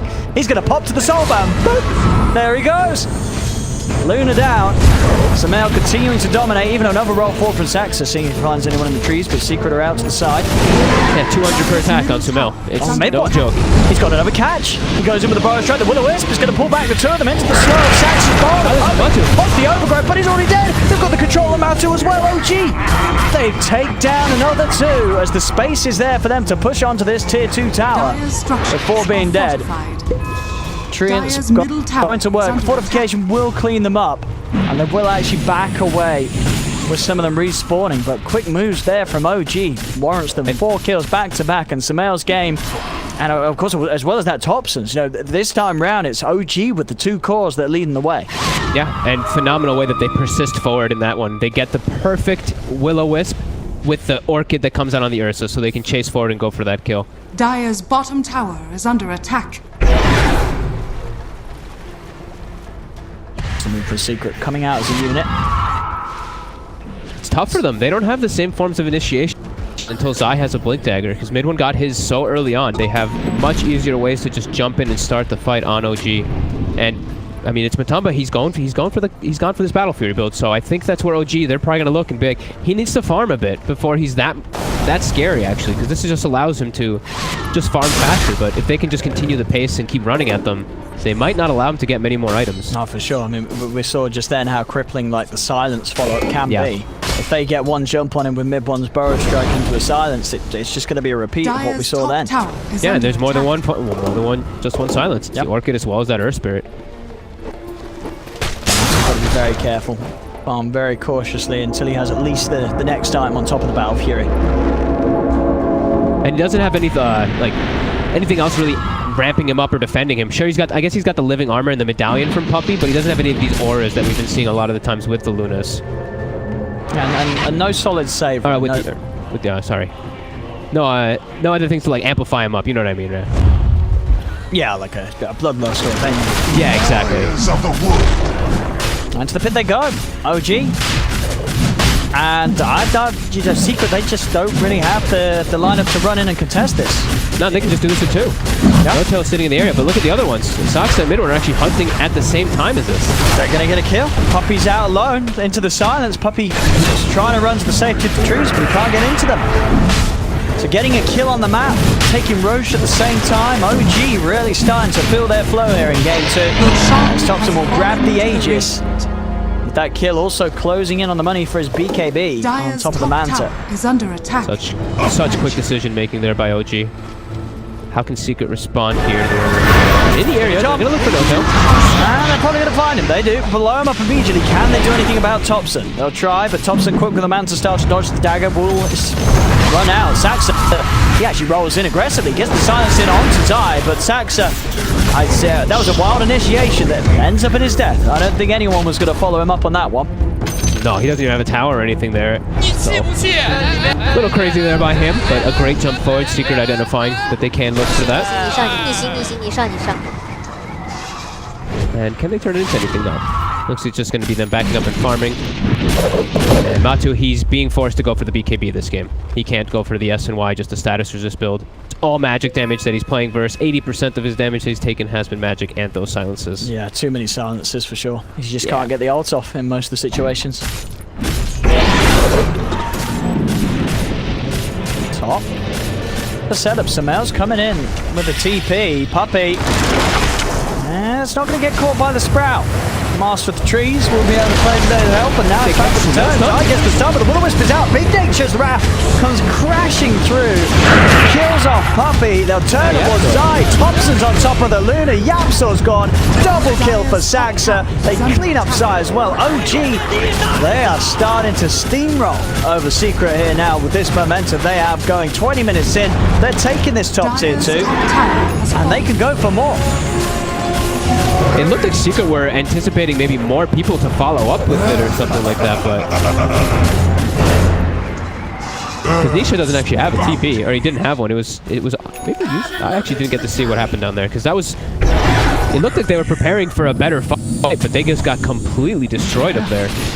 And it as well, it's just fascinating how... I mean, I guess it doesn't really come as too much of a surprise that this switch around in positions is working that well for OG because of, you know, Samel being Samel and Thompson being Thompson. But it's working that well. Samel is having an insane game as the mid-prophet, and Thompson's farm, it couldn't be better. He's top of the net worth as the troll. His BKB, it's going to be coming out on top of the Manta at just 20 minutes in. They're hitting some fantastic timings playing their lineup in this composition. They could look to actually just go to end the game pretty soon. Don't let the Ursa get any type of time to get that farm built up with this item choices. Like the BKB, the Manta, he's got everything he needs to counter the tree, the disables, and all the burst damage that can come out from Secret. See how Secret plays around it. There's still 2 minutes left on that agent, so see what Puppey chooses to do. Does he want to go on this? Are fortified. As I say, that BKB, Manta, Aegis, Thompson has so many ways to save himself. He's sticking around, really wants to get this tower done, and he'll get it. Tower goes down, Secret not seeing a chance to get in on the back. Trying to prepare for Samel TPing in, but Samel's not going to fall. In fact, TPing deeper in the jungle, there'll be the roll for Saxa. He's been caught. They'll get the Magnetize out, but gets blown up by the Sonic Wave, but that is the Sonic Wave down for the Spirit support. And now OG, they could turn and fight. They know there's no Sonic Wave, there's no massive ult to blow them back. They kill off Zai, over the Yapsor, trapped in the Sprout. It's another 2 kills to Thompson and Samel apiece there. Ooh, that's when you're feeling very concerned for Secret. They have to blow a Sonic Wave just to kill the Earth Spirit in time because they know the rest of the teammates will get there quickly. But I feel like that's how they have to play, right? Because they want to just be able to try to get any of these pickoffs to try to slow OG down so that they can try to catch back up. They need a lot more of these. But Nisha does have an item finished up now too. He's got the Shivas, I think, done. And the BKB is finished up for Matumbo, so they do have a fighting force back. But OG doing a great job of controlling the map. Really are, Sumail. I mean, you got to imagine once the AC is done on Sumail, that's going to be the point where OG really do just have all the auras to push up to high ground, start hammering at the tier 3s. And what's sort of the stage of Matu's farm where we are? Yeah, okay, BKB done. Now, I mean, but when you go for the BKB after the Power Fury, do you still go for the status resist build? No, go or Basher. Do you go okay, Basher Abyssal. He needs All Basher right. this game versus... I think you need it anyway when you're playing versus Troll Warlord. Otherwise, the matchup is just gets to a point where it's too difficult for you to actually hold your ground and fight. So I think he just needs to go Basher Abyssal to have a chance. Oh, and I like this as well from Thompson. After the BKB Manta, just raw damage. Straight Daedalus. Okay, cool. I mean, at that point, good luck trying to win any sort of, 1v1 with the Troll then. Even if you're an Ursa, you're just going to get torn apart by the damage from the crits and the frequency you're hitting. You're going to land a lot of them. Up top, see Saxa rolling in. Matu's actually able to jump over him there. He's rooted. They'll all sort of stand and watch him. He's able to roll to the side though. Again, Saxa's just going to get away from them. Secret, they're not really able to start this fight at all. They'll look towards Sumail. Sumail goes for the BKB and the TP out. And he's away. He is away, down bottom, Nisha. He'll find No Tail. So Secret able to get something out of this. But they don't get the core kills. OG's able to safely disengage. Yeah, without Puppey there, it's really hard for them to go for any type of further catch versus those BKBs, especially in that top lane that we saw there. Zai, he can jump in and get a follow-up stun, but Yapzor doesn't contribute much of anything in this game, as he is just a walking 4-point aura and a Lucid Beam in most of the situations. Saxa. Up to Nisha. With the Burrow Strike, they've got the follow-up stun. And with the damage between the two of them, there's still the opportunity for the Yules, but he's so low. There's the other stun. The rolling boulder, timed perfectly by Saxa. Yapzor will move in with the Eclipse, but Sumail and Saxa, they just collapse onto this dragon. Zai will fall. He's trying to get Sumail, and he will get him. Sumail does go down. Thompson able to get away from this all as he's running. They cannot chase him. Mid one's here to cover the escape for him. It's a Secret they lose to, but they do get that big old kill. They're finally, for the first time this game, able to kill Sumail. And they actually almost got Thompson. I was just like kind of half memeing about Yapzor, and his Eclipse actually almost ends up killing the Troll Warlord because of his battle trance. Matu getting a big kill though. He needed that one. That's going to push him toward that Basher, so he can actually be able to fight a little better. Mid one. Might look to still jump here. Back up to Saxa, also Thompson right by him. The Crystal is out, so damage is there, Matu. And they head towards them. They had the sentry down, mid one. Well, he's got to run. He's got to run. He'll have Burrow Strike again in a second thanks to the buff of No Tail. No Tail able to push them back, but Yapzor still finds the Lucent Beam. Okay. Punching back a little bit, pushing him away. He's got BKB and Manta to control line 20 seconds, but they've got great chain stun into the Sonic Wave. They push him down, he pops the Manta. He's trying to run, but he knows he can't. Won't use the BKB, would not have saved him. They had the physical damage to beat him down and no battle trance to rely on. Still on cooldown for 10 seconds. Another big kill for Secret there. They're managing to kill the cores. We saw them kill Sumail down there on the bottom half, and then they moved over. They killed Bip1, they killed Thompson, and then on top, jump forward with the Dragon Tail onto Saxa. They'll surround the Earth Spirit, yules him up into the Shiva's Guard slow. Secret punching back hard. They may have been knocked down for the first 25 minutes of this match, but they hit back hard. It's now their turn to start taking some towers away from OG's half of the map. I mean, that's absolutely massive. Look at Matoma. He had just finished the BKB before all these type of situations went down. He's got the Basher. He's on his way to it. Actually, he's level 21 as well now, too. Trying to get away here with this Invis rune. Mid one. Middle tower is under attack. Sprout him. He's still got the BKB and the ult. And he knows it. He's going to start poking towards them. He says, get off me. Yeah, huge sequence of events though in these last few moments for them to get that farm, because that's what Secret wants to do, is slow the pace of the game down for Matumba to use his farm, use this Battle Fury at its best. Those are just massive moments for them. And we've seen it many times before. Matu, if he is able to get this sort of period where the game slows, he kicks into action, full farm, he can just become this incredible late game beast. Yeah, and even like Yapzor, I was making fun because he just had the one item. After that, now he picked up the point booster, and now he almost has the third piece. And once he has the full Aghanims, that's where his potential, that's where this whole pick comes into play, where he can actually just throw that nuke off into the back lines and kill these heroes that don't actually have magic immunity. And it's just, you know, it's the fact that sure, there are BKBs, but Zion with the instant Dragon Tail and follow-up, they've got good lockdown to make sure they don't come out instantly. We'll see the fight kick off. Zion jumps forward, they'll turn over the wards in. Thompson popping the ult. Stunning go towards Matu, but Matu's got the ult himself. Bashes Thompson, wasting a fair bit of the ult. Thompson will be able to change target, but he still dies at the end of it. Thompson down. There'll be a buyback from Zai's Secret. They want to keep this fight going, knowing that there's no troll. See if they can chase anyone else. Nisha blinking forward. He should be able to close the gap onto No-Tail. No-Tail go for the TP out. Nisha won't have anything to cancel it. Doesn't quite get the vision for the Yules. So not able to find anything with the Zai buyback, but still as the overall game goes, they're killing Thompson. They're finding these kills, Secret. Actually go for a Chrysalis on the troll rather than going for a Basher. Mid, Nisha. He's dead. Now it's Samel's BKB. He can take another Zai. Remember, he just bought back. He cannot afford to go down, but Mid-One's caught him with the Burrow Strike. They will force him to the side. Zai will live. Matu stepping forward with the Enrage.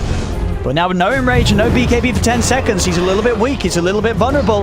Mid-One's got the Burrow Strike back in play. Goes forward. Buff up for No-Tail. Matu jumps back for the Sprout. It holds him into the silence. On the side, Sax has been found by the Dragon Tail. They're dealing with the Earth Spirit, but they need to get to Matu. Matu needs their help. No, they jump off with the Earth Shock. But Mid-One, he's in to control the setup with the Yule Scepter. Dragon Tail turn on the Mid-One. Matu goes with the lifesteal, the bash. He beats down onto the Sand King, gets the kill. Matu will survive, and OG will be beaten back by Secret despite killing off Nisha at the start of the fight. Matu's just... I was saying he didn't have too many things that they can throw onto him, but this living armor is actually making a pretty big difference. He's just got this 8 bonus armor and that extra little regen that he can actually just stand toe-to-toe with the Troll Warlord, and we're seeing this Chrysalis build. I was mentioning it before the fight started. He can't actually do the normal part where you just battle trance and you just beat the Ursa, because the Ursa's just bashing you, and your crits are not holding him down. You're actually not getting any crits because you're disabled. Now, though, they're trying to seize an opportunity. Does speed up the rush. You know, you got that extra bit of DPS for the big old target. So Roche taking it is quicker. They're heading over. Zai could go for a jump here. You know you want to see it. Is he going to be able to do it? It's getting low. Free fire in. He's stepping forward. Roche is falling low. Can Zai take the stealing crown? OG, they get the Roche kill. They get the Aegis picked up on Thompson. And they instantly turn and take down the Dragon Knight. Matu, he's been silenced. He's in trouble. The Enrage is coming to an end. His BKB is still on cooldown for 5 seconds. He's not fit to fight as he's taken out. Puppey is found on the high ground. OG, they get Roshan, the Aegis, and 3 kills to boot as Secret take an awkward confrontation around the Roshan. No BKB available for Matu. I was surprised they actually showed up to try to go for that fight when they didn't have it available for him. OG taking the heads-up play to go for that one and kind of bait Secret over there. Now, back up to that 7k gold lead. It was starting to swing into Secret's favor almost, but big move for them now as they can hit the high ground too at this AC. Zai's not gone buyback. Matu, of course, it's going to feel pretty bad for him if he has to buy back. He's dead for 45 seconds. Radiant structure. It'll be a bit of a kick to his net worth. Living armor plus this glyph. Not actually throwing the living armor again. Looks like he's saving it. Oh, they actually have a repair kit too. Plus living armor. That repair kit's gone. It's gone. Top tower. Too much damage with their further stacks building up. This repair kit offering no safety to these buildings as OG, they take the top melee racks over towards the mid lane they go. Matu, yeah, he just can't buy back. Doesn't want to. It feels like this game will take too much of a hit. So he's just having to sit back and watch these buildings get taken down. Another tier 3 onto a second set of racks. Dire's top barracks. Back off for now, respecting the respawn of the bear, but OG, they certainly got the damage done. Sonic Wave, okay. Does clip the Aegis. Can they do it a second time? They are moving into position, Puppey. But big one. He's just going to turn, sees Puppey step out the side of the base, and Puppey's forced back to the high ground. Will live. Roll forward, Sax. He's diving in and he gets it. Oh my goodness, it worked out.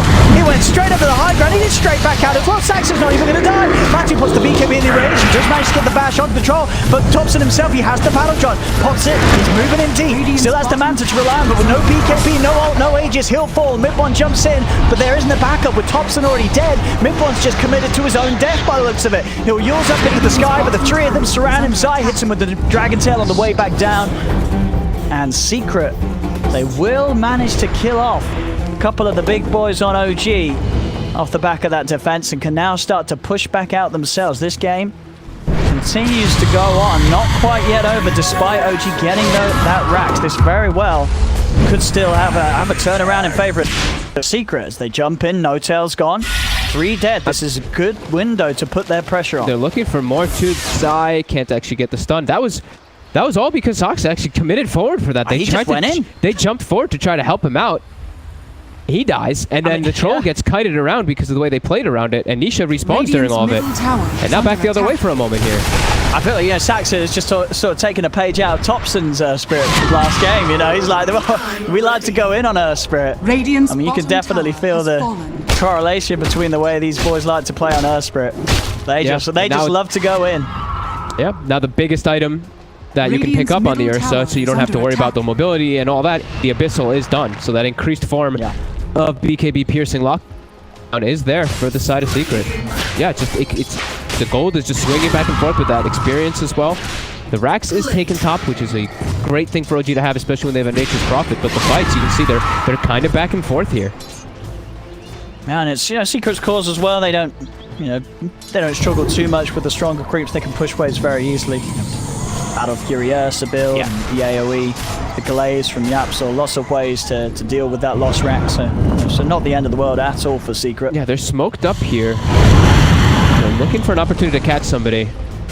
Can't quite catch the Earth Spirit too far forward. If they catch Earth Spirit, that's huge. Soxa used his buyback before, so he would be dead for upwards of 90 seconds if he did go down. Oh, he's in, he's found him. Mid-1 was trying to hide in the safety of the pit. He still manages to get out with the bow strike. He's going to lift. The Will-O-Wisp is down at the top. He steps in onto Yapsor. Starts to beat down the Luna. The Luna goes down. Saxa rolls in. He has the control on the puppy. It's 2 quick kills for the side of OG. Over to Zai they go. Now Zai, he's the one trapped in the pit. Sumail stands his ground with the BKB. Beats him down. The Sonic Wave will push them back, but Zai cannot survive. Saxa staying on top of Nisha. Nisha able to blink once more to escape. On the combo. Jungle.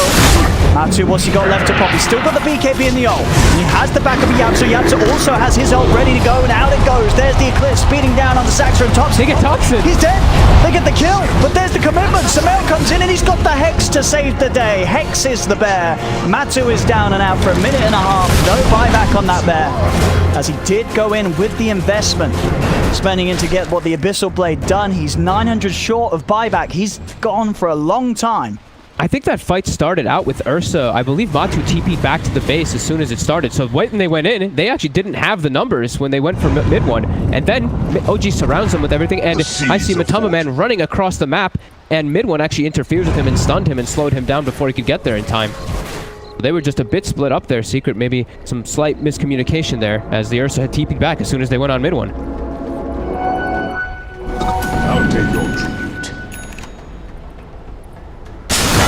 But Thompson does die. I mean, that Ags, he did run to his death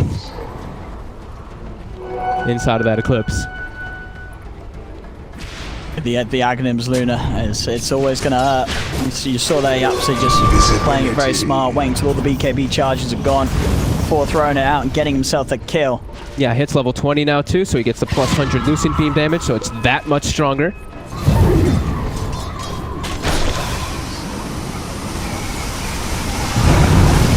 The mid they focus. OG holding their half of the river here. Nisha, they've just got to try and get in that solo XP. It's very close to having the all-important 25 on the Queen of Pain, where he's going to be able to have that fear mechanic. And he'll have his own Hex in a very short amount of time too. A little bit of extra control for himself. Now we see Sumail.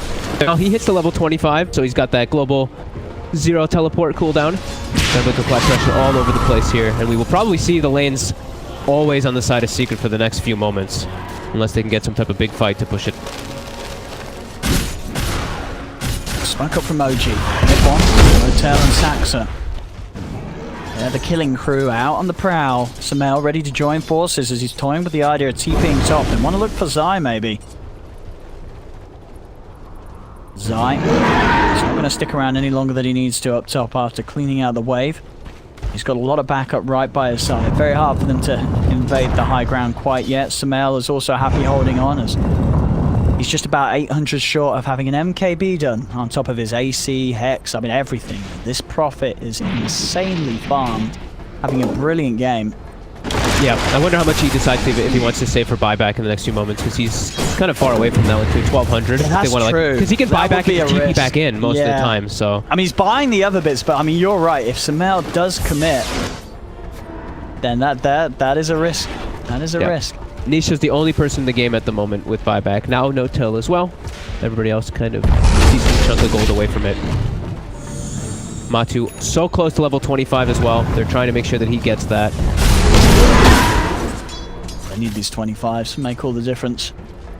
Yeah, the Ursa one isn't so massive, but everything makes a little bit of difference. I think the +3 this game could have its argument as the jump in. They're going to try and... Oh, but Zizing the Dragon Tail, the Will-O-Wisp grabs the Fury Gun, Sonic Wave just push back the 3, Smail pots the BKB. Saxon rolls in again onto Matu. Matu's been forced to both in range and BKB. Thompson comes in, he gets the bash, the control, Matu's dead! Dead for 95, no buyback, and this time OG, they've still got the full squad alive to push on with Saxon on the high ground, getting beat down upon by Nisha. Zai jumps in with the Dragon Tail, Saxon will fall. They get something in response. 1 for 1. Great wave, almost. They actually almost got Matumba before he was able to even get the enrage off because of that Hex coming out from Sumail. Does end up getting it off, getting away, but we saw that range form swap there. Nice play by Topson. The bash, the range bash coming out. Illusion. And there's that lovely old item, the Leveler. I will imagine that's why either Topson or Sumail's going to want to get a hold of that. I think probably Sumail in this one, just because Topson already has the Orb of Destruction. Yeah. I think you're right. He already has enough attack speed, right? He can already stick on a target. I feel like that one's just much more beneficial for him. Yeah, he has it. Yep. Oh, that's it's probably one of... I mean, that's probably the best item on a Prophet, right? Is there anything else you want a tier 4 on a Prophet? I don't think so. Insane amount of attack speed. It's so much attack speed. Yeah, especially with the build that he has too, with MKB, with like Orchid, he actually hits insanely hard. 385 damage per hit with this attack speed. It's nuts. Roshan, it's going to be up in a minute and a half, so a little bit longer on the respawn of that one. You can see obviously Sumail constantly with the TP no cooldown, just checking it out. He's going to leave a tree in there. OG very likely to just wait for that before they try and push up to the high ground once again. They know they're strong, they know they're ahead, so they're not too worried about waiting that extra minute or so before they look to try and get closer to ending the game.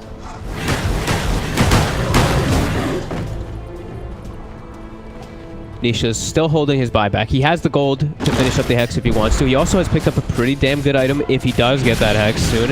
That Timeless Relic. Extra little debuff duration. Always going to be a good item on the co-op too, just not amplify your spells up by that much. But yeah, they're trapped in their base. As we see, that's what's going to happen. You're versus 25 MP. It's going to keep everything pushed in onto your side. Add another to the tally. The seeds are falling. Bishop, is he going to... Yeah, he doesn't want to buy it. Or does he? I mean, I think buybacks are so important, especially in a game like this where it could still go either way. Despite the lead that OG has, we've still seen Secret being able to trade with them in the fights.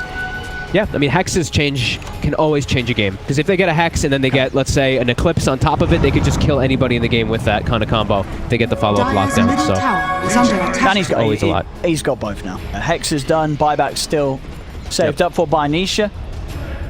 He can do a lot of control coming out from Nisha, right? The Hex with the Timeless Relic, and he also has the Scream Fear. He could do a lot of damage there. Roche back up though, and that will be a refresh start, Aegis, and Cheese. You give him the shard over too. No tail for no tail? The Wisps? I thought it would be no tail, but let's see. Yeah, Sumail's like, take it. Yeah, he's like, come on, man. I mean, sure it's nice to play for double Hex and stuff, but that's a lot of buttons, even for a man like Sumail. He's got to keep his right-click items in his inventory, and the cheese. Mid one. Take a bit of a breather here as he's out of the game. Hopefully we'll be back pretty shortly. Oh, wait, what? Yeah, wait, do the console thing. You know how to do that, don't you? Do the ping thing. Oh, yeah. Yeah, can you do that? What's it say on his ping? Let's take a look. I gotta find his name. Oh, what's his name? It doesn't show their in-game name. It shows their whatever their name is currently. Oh, it's something. Well, read out the names. I will pass on doing that one. Offlaner needs practice is one of them. That could be mid one. Is that mid one? Warrior Blast. I don't know. There's some names. I don't know. I can't tell which one he is. But who knows? Okay. It's getting late though, probably for him. We'd have to assume. Well, did one of them not have significantly higher ping than the other players? Check that. Oh, they don't. Because if they were, I can't tell if they're players or if they're maybe like a person that's also inside the lobby. You know, so I want to say their name. Yeah, exactly. You know? Ah, okay. Boy, though. Well, one thing I do know is he's playing from his computer. This is very true. Double. 17k. Keeping them trapped inside the base still.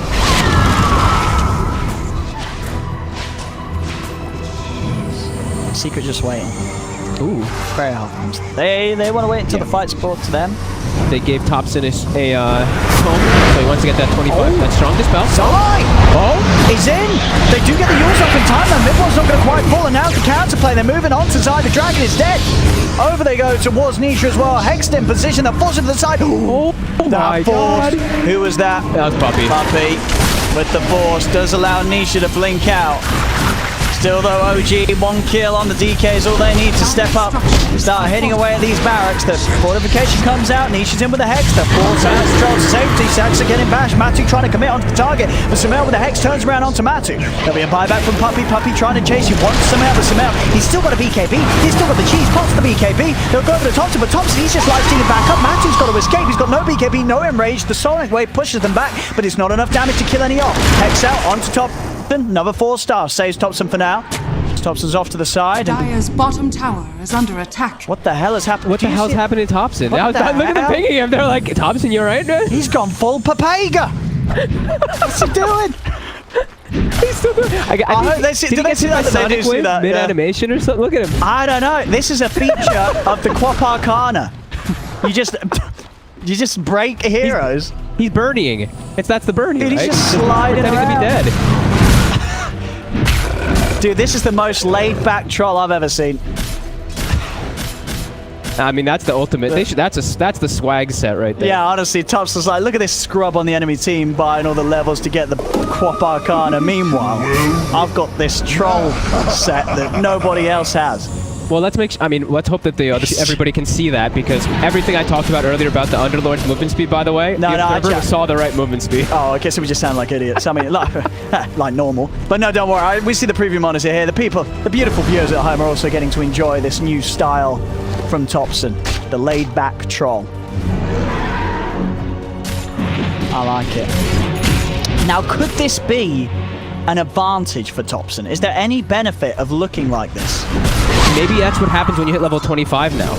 You know, he hit level 25, he's got Battle Trench, strong Dispel, he's just chilling. He knows they can't chain disable him, he can just pop. Oh. He's like, come at me. Come at me. Here we go. He's moving in. Nisha, silence.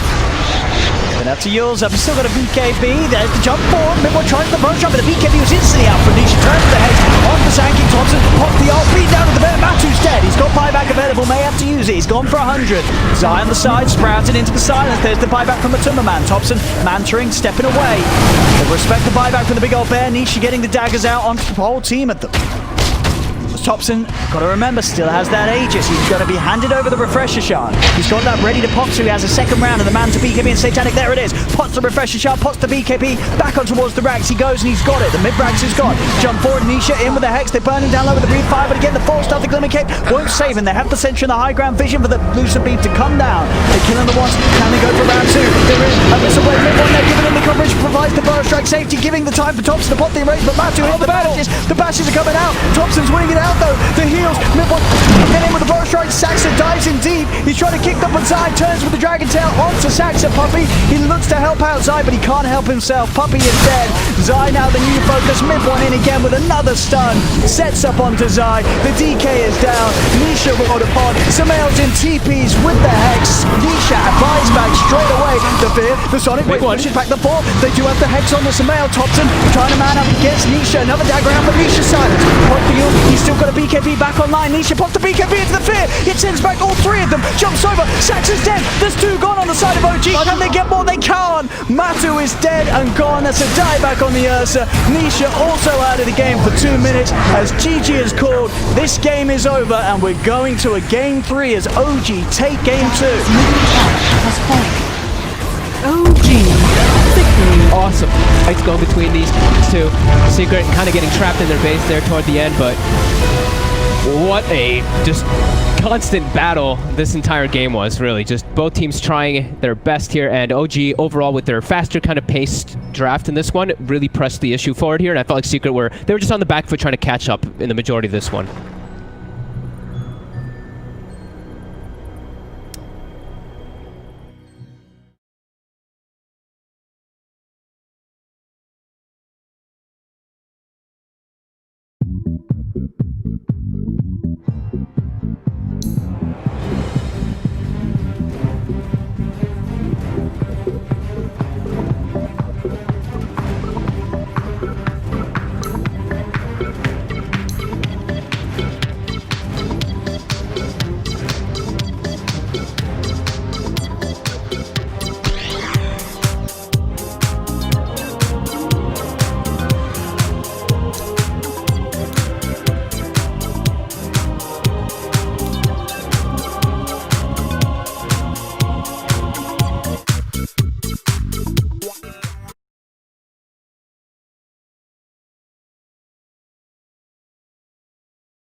OG's turn to ban.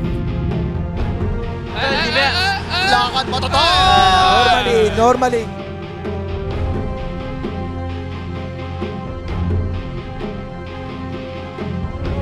Team Secret's turn to ban.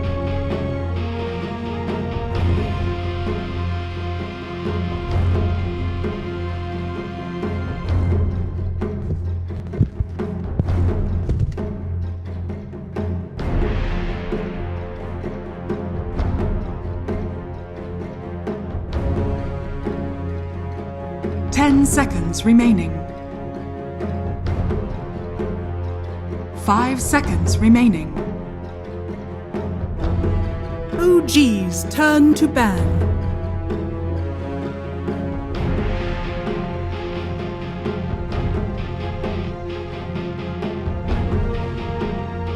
Team Secret's turn to ban.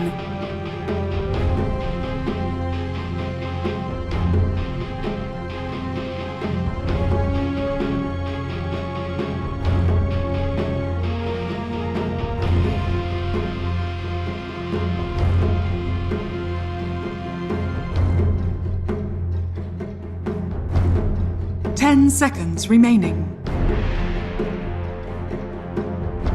5 seconds remaining. OG's turn to ban.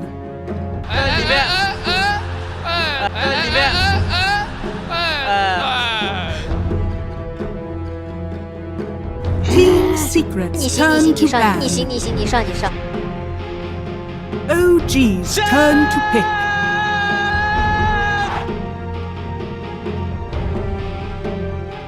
Oops.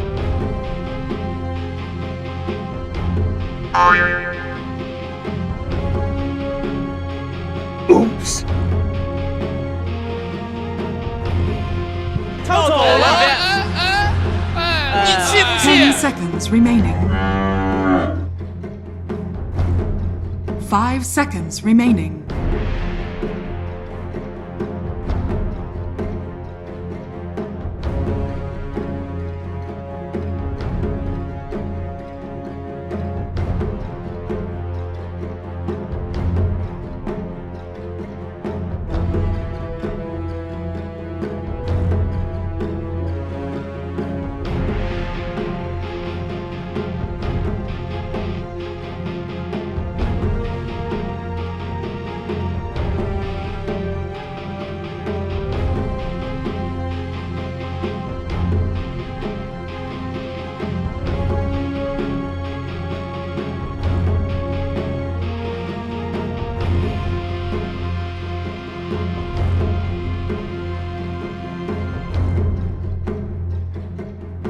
Team Secret's turn to pick. Wind Ranger at your service.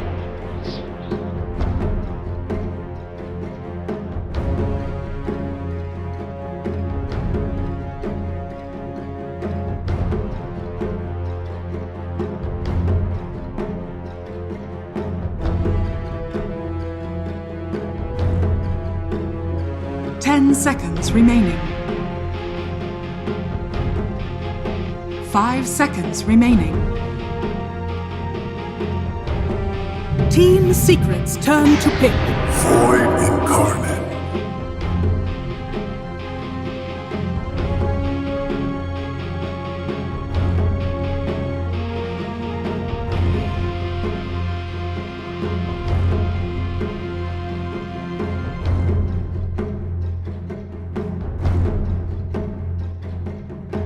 10 seconds remaining.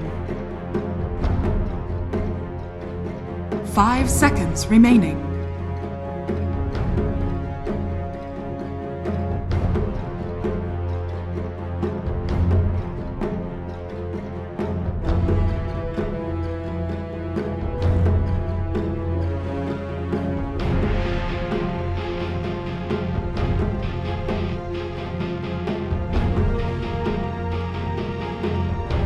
OG's turn to pick.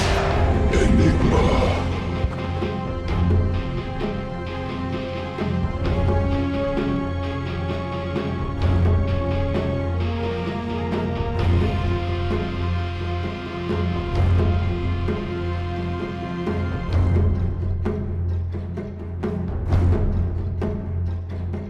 10 seconds remaining.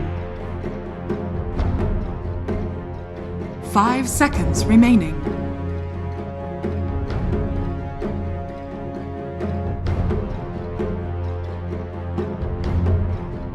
OG's turn to ban. Imba Spirit.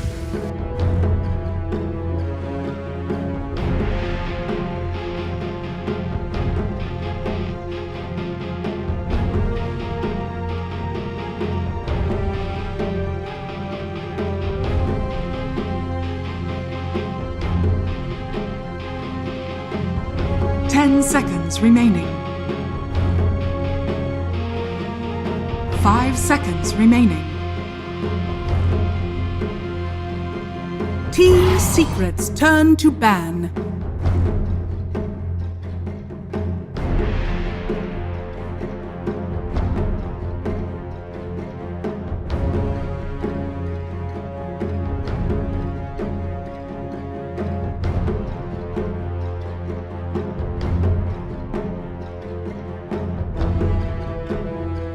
Seconds remaining.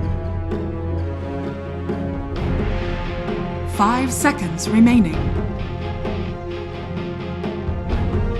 Team Secret's turn to pick. OG's turn to pick. Long Druid.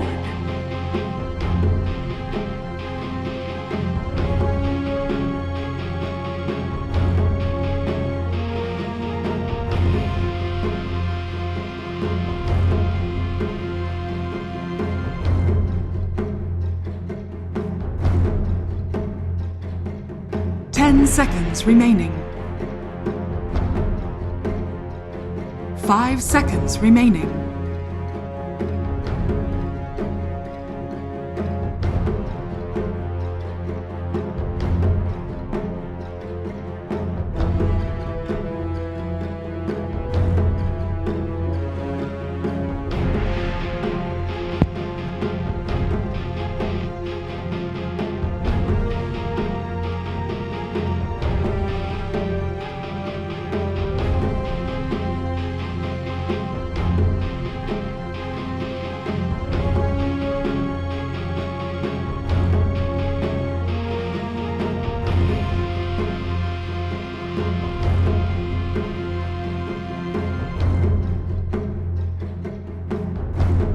Team Secret's turn to pick.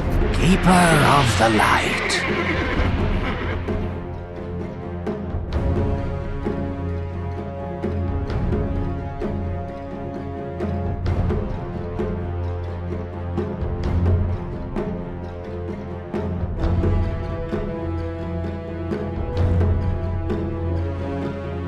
10 seconds remaining. 5 seconds remaining.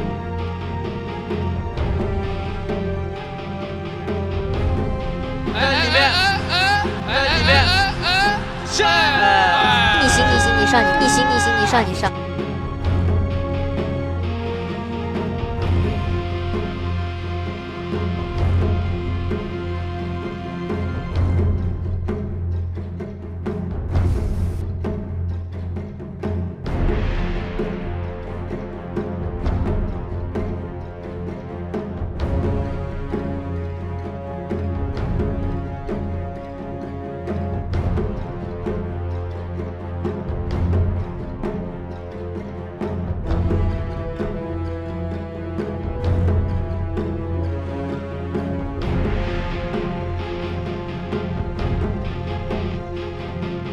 OG's turn to pick. Bad Rider!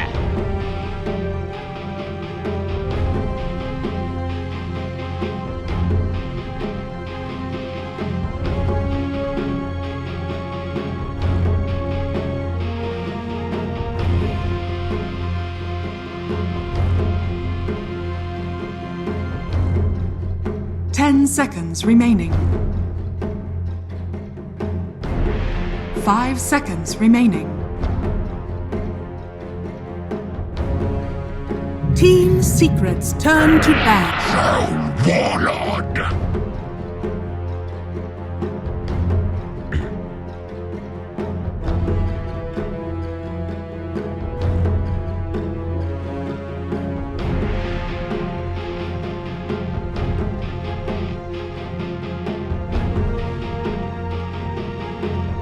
10 seconds remaining. 5 seconds remaining. OG's turn to ban.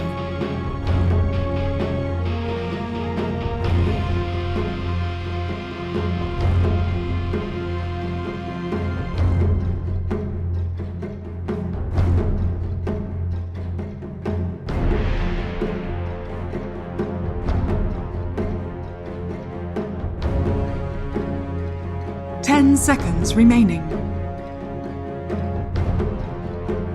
5 seconds remaining.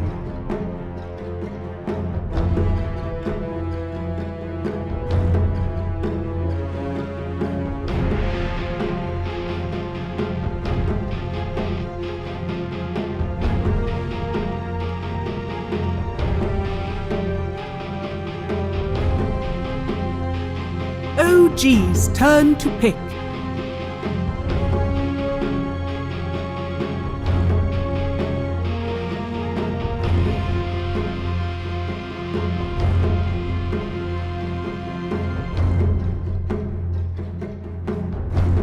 Team Secret's turn to pick.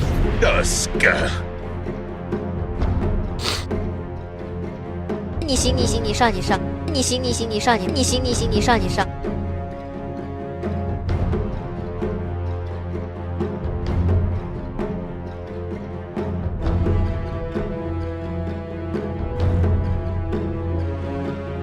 10 seconds remaining.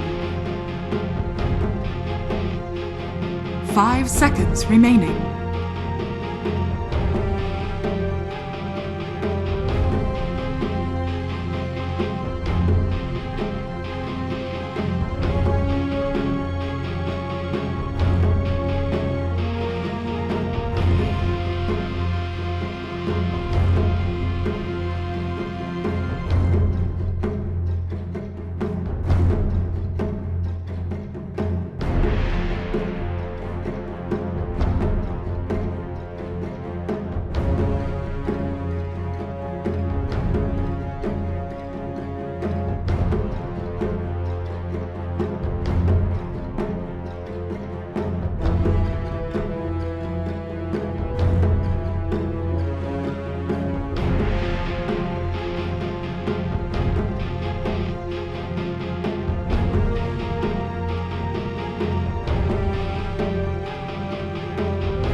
Choose your hero.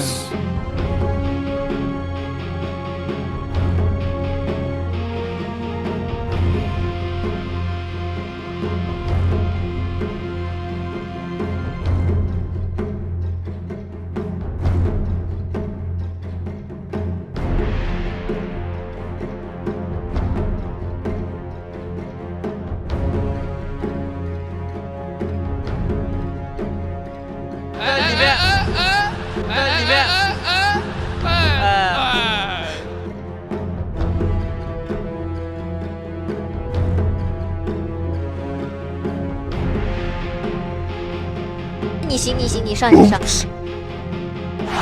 seconds remaining. 5 seconds remaining.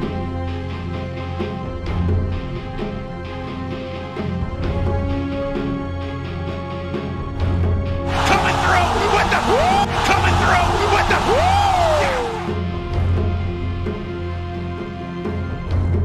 你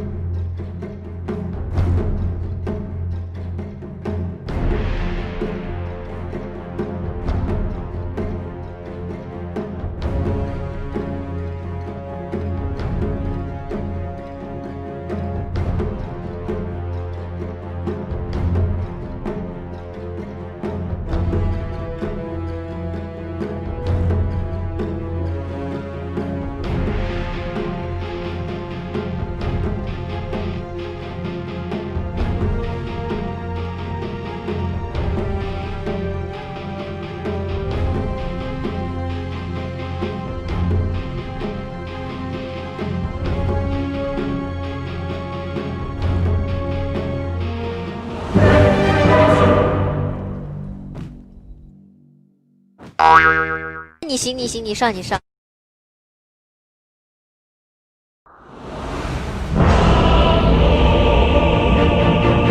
May the light keep you. Go crazy!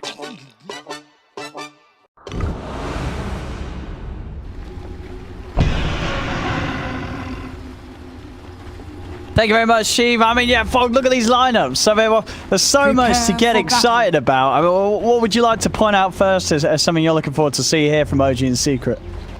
Oh,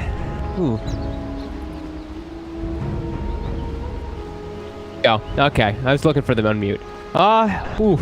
I mean, yesterday I had fun. I really had fun the other day watching the Tusk plus Wind Ranger dual lane. Okay. I thought that one was really exciting for me, at least in the laning phase. Any crazy type of... No, there's nothing like too crazy. I guess I'm just shocked that OG was able to get like a Coddle Ember as well, and they're like the 3-4 picks or whatever it is, right? The Coddle wasn't banned after they ran an Ember. That's kind of surprising to me too. They kind of end up with some bread and butter. But a Secret going for some kind of different style. I think that's kind of the most interesting for me. It's really different, right? I don't think we've seen a draft like this in quite a long time. 30 seconds to battle. I mean, and why is that? What is it about Secret's draft that there's something that other teams wouldn't think of doing? I mean, it's just out of the box, right? Like they opened up with an Enigma. It's just, I don't think that we've seen many teams really doing that too often, and just going for this type of like, and then just they kind of didn't. They kind of just wanted. They picked their own heroes, but then they also addressed and banned OG. It just looks weird, you know. The heroes just look strange, I guess, is the best way that I can say it. Let's see what sort of matchups we find. Both teams finding Nisha's going to be heading towards the mid and up against Tops and Ember, so no surprise with those taken to the mid lane. And should be a really good lane for Nisha. Yeah, well, did you just constantly taking damage from this Necrophos, right, when you're trying to come forward as an Ember? Yeah, you're going to be getting hit. You're never going to be able to play around Flame Guard. He might not even... Yeah, maybe he'll get like points of it later on, like the double point of it, so that he can stand his ground for a couple creep waves, but for like that one extra creep wave. But we did see already, Puppey, he denied the range creep there too to give even more of an advantage to Nisha. And I've seen this matchup so many times. Necro just takes over the lane completely. Looking at these side lanes, I mean, Zai, he's on this off-lane bat, and he's in a situation where he is up against a troll, so I feel like this is going to be a lane where Sumail's not going to have the happiest of times. It's an amazing bat lane. Bat in particular versus troll always is just so good. Yeah. You see troll, look at that turn rate. It's atrocious. It is the worst, one of the worst in the game, and you suffer a lot versus magic damage. That's your biggest cripple. You've got decent armor, but magic damage really screws you on this hero, and that's all the Bat Rider provides. I guess on the plus, at least you've got the nukes to sort of throw out from afar, and No-Tail's obviously going to have the mana to give you the ability to constantly use the whirling axes to get you like that range creep secure. Yeah, and they're always able to like push the lane forward. I think that's the one thing where Coddle and Troll kind of changes the matchups, because Coddle provides so much for that Troll. And bottom. That's the combo. You said it. You love to see it. The whole sort of Tusk Wind Ranger with the tag team. You just click them out the lane. Yep. Too much damage coming out from them with that Shackle level 1, boots on mid 1, and a Blightstone on Sox. So we've seen them have so much success with that dual lane already. And is this going to be something that we do see repeat? We heard the panel obviously voice their concerns of what a 5 Enigma can do to keep this safe lane safe. Is there much that Puppey can do to stop Matu getting gone upon like that? No, not really. Not at all. He can't help him by any means with that. It's going to be up to Matu to get like a Savage Roar to push them away. And Puppey might actually just be able to get chased out here pretty easly by the two of them here. Trying to blocks. Yeah, but he's still able to get round. Closes in with the tag team. It's going to be another kill for this duo. After a very hot start, OG down on the bottom lane.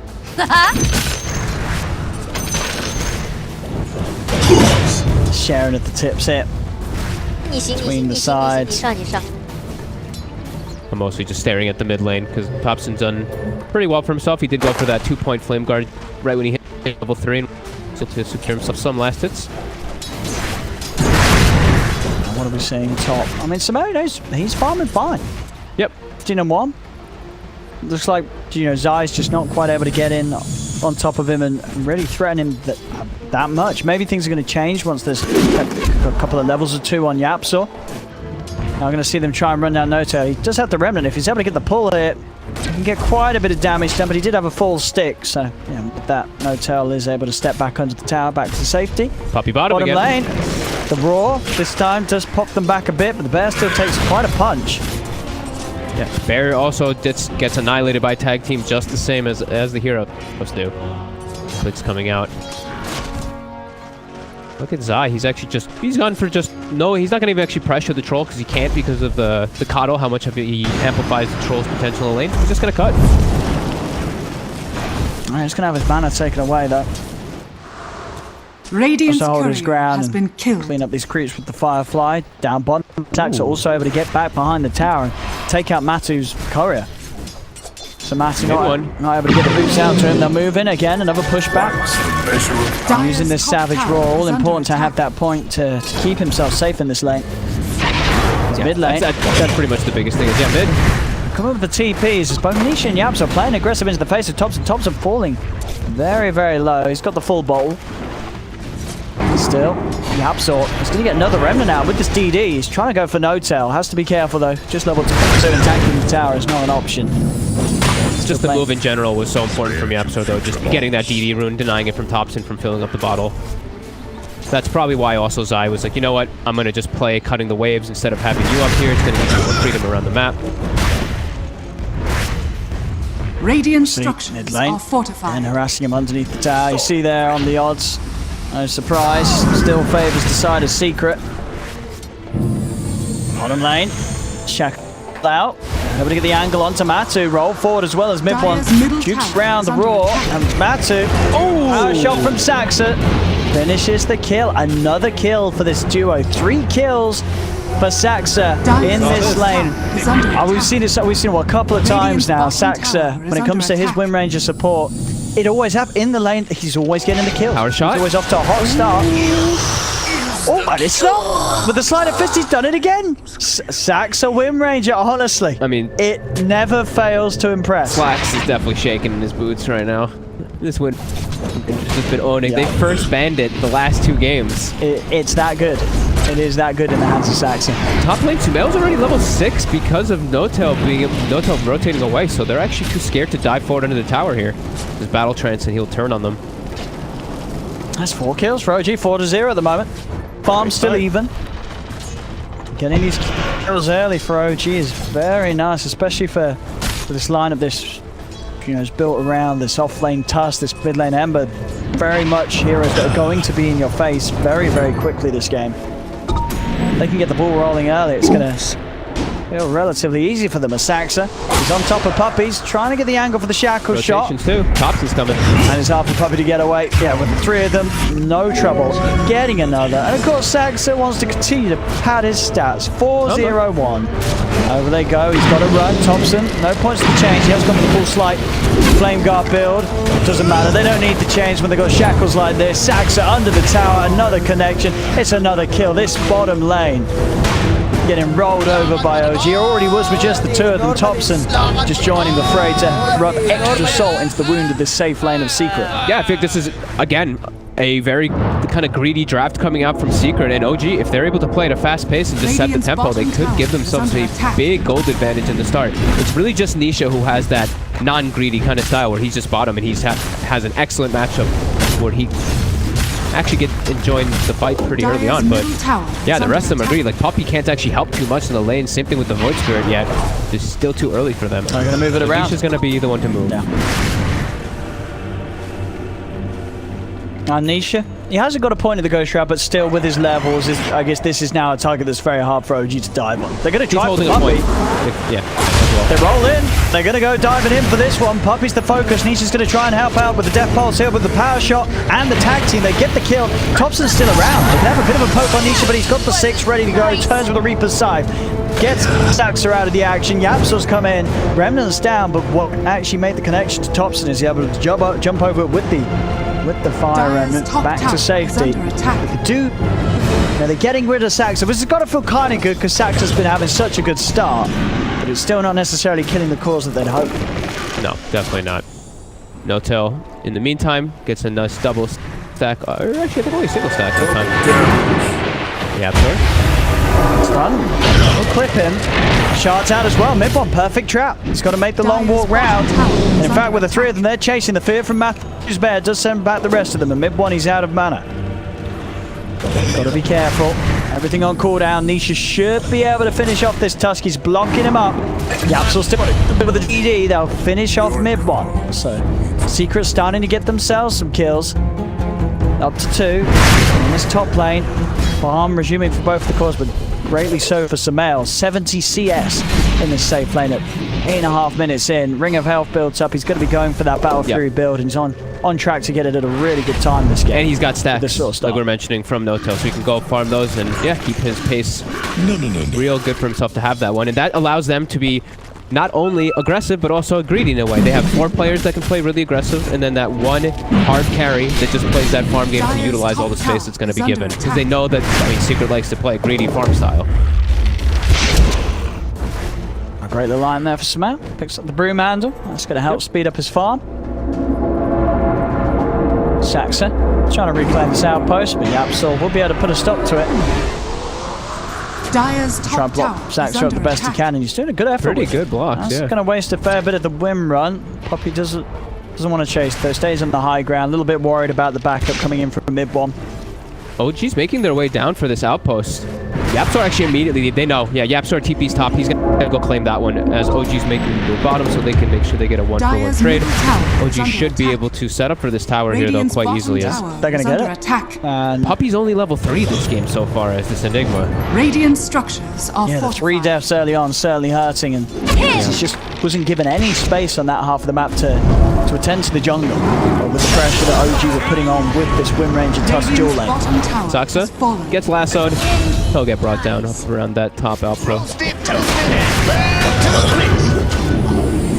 Oh, he actually... Okay, that's what he was doing up there. Sorry, I didn't get to point it out. He actually stopped them from capturing the outpost, so they ended up having they claimed 2. Oh, that's a worth. So they denied that XP bonus to Secret. I was wondering why he was up there still, but then I saw, yeah, no bonus for Team Secret. Good little move there, nice sacrifice from Saxa. Nice eyes come down to the bottom half to try and play into the face of Sumail. Still obviously a long minute until the lasso's at the ready, and Sumail farm continuing at a blistering speed, perseverance done. So you got the money for the broadsword. This Battle Fury is going to be a very quick one this game. One of the quickest we've seen if the game continues at this pace. Mid one's itemization, standard offlane affair, the level 1 necro book into whichever item he feels the necessity to farm up quickly for the team. I mean, is there anything in particular you'd like to see this Tusk rush for the team? Let's see. Is he going to be I guess he could go for some auras if he'd like to play that kind of style. He could get Met Greaves. Maybe. He could also go for something like a Blink so he can be that initiator for the team and just get into the back lines always. Unsure yet. His inventory looks hilarious though.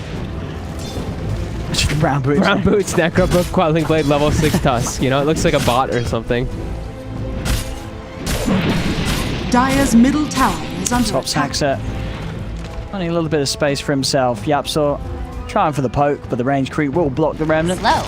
Zai's coming up as well. Lasso ready to go once again. Try and dive in on this top. Mid lane, Sumail. It's just 1,400 away from the Battle Fury. So what OG decides to do here, because at the current moment, Secret's farming pretty well on top. They're going with the last on Saxa, but Saxa's not going to go down. TP's come in, they get the chain connection onto Zai, roll forward with the snowball, they're chasing this. Won't quite be able to close the gap. Shards out to block the bear from turning onto mid. One Nisha's turned up. Quick chains holds him back, and they get him out of there with the blast. He's charging in. Has got the Reaper's Sight, but another shackle shot. He's down onto the Necrophos. He pops the heals, turns over towards mid one. In fact, he wants to run for more. He's not going to get the option, so he turns and just accepts mid one as the target for the Scythe. They get rid of the Tusk, and they will find the top tier 1 tower Secret. Sumail mid. He's trying to push forward aggressive, but Zai is right on top of him already. See if he can get out of this. What sort of help does he have? Cole's coming over, but no one else is here to help. All he has is the battle chance to rely, and he will pop it. He's going to get the... In fact, he's going to get the kill. Zai hanging around far too close, remaining in melee range as Sumail just turns, beats him down, and he'll be happy with that one. That's a good bonus towards the Battle Fury. That's just going to help it come out even quicker. looking like he just accepting his death, standing still, and then bam, pops the battle trance and gets the root. That was nice. Very nice. And also shout out to our observer JJ, just gave it the heads up. It also was they managed to cancel Nisha's TP, as Nisha was going to be able to come in and help them get that. Okay. But the rest of OG were on top of him before he was able to successfully finish his movement to the mid. Good catch there. You're the best. Always got a third set of eyes. Oh, Sumail now this time. Oh, no battle trance. Yeah, this time they should get him. I mean, I say that. He gets a lot of roots. Nah, he's going to need a lot of roots. No messing around for Zai this time. Ties him down with the lasso. They will manage to take him out. Those kills mean a lot. They're slowing down the troll significantly while Matu's getting all the space in the world to farm. Nisha at no fear in this game, just pushing himself forward, very far aggressive. Yeah, they're growing that net worth lead. They are. I mean, it's a 3k lead for Secret this early on in a game where OG is getting the kills. Secret's going to be feeling good about that. Nisha's not able to actually get much farm. He's 2-0-1, but then it's only 59 last hits. It's 14 minutes in. Yeah. That is... And he's got this drum build as well, so there won't be any sort of instant step up in power with like an urn or anything. An interesting approach from Tops in this game. He's just going to try and move in onto Nisha. Nisha's fine. Radiant's bottom tower is under attack. Very low in the mid lane. OG trying to hold on to it. I can get why he wants to queue up for the drums though, right? They're going for a Battle Fury troll. So he knows, I just got a space make. I got to run around the map like crazy for Sumail. He's got to really get into this big game build. Yeah. Okay, now Midwind's items look much more normal. He's got like a wand and a windlace. His inventory's full. It's not just 3 empty slots. Still hasn't queued up, hasn't decided what his next item choice is going to be though. Rings out. Dire's middle tower. And there's the timing, so 15-minute Battle Fury. Very respectable. He's not going to be too upset with that one, despite the deaths. It's still in good time. Down bottom into the jungle. Yapsor, he's hunting. Mid-one's going to go on Zai, but already on the back of it all, Yapsor's trying to poke at Topson. Topson getting Malefisted. Hotel, he's the new focus. Matches turned up, but with the Mask of Man is spare. Mid-one does not stand a chance. Nisha finishes off No-Tail with the Reaper's Scythe. A Secret push OG out of their jungle. Continue to grow this lead. 4k advantage. Nisha's farm. I mean, his items, it's pretty unkillable right now, but this Mech and Blade Mail is an incredibly difficult target for OG to try and tackle. Yeah, and the natural forms of initiation for OG and to lead the charge, it's tough, because who's the one who really wants to do that? It's got to be Midwin or Topson really to just charge in. Their forms of initiation are nowhere near the same of what Secret is starting to get.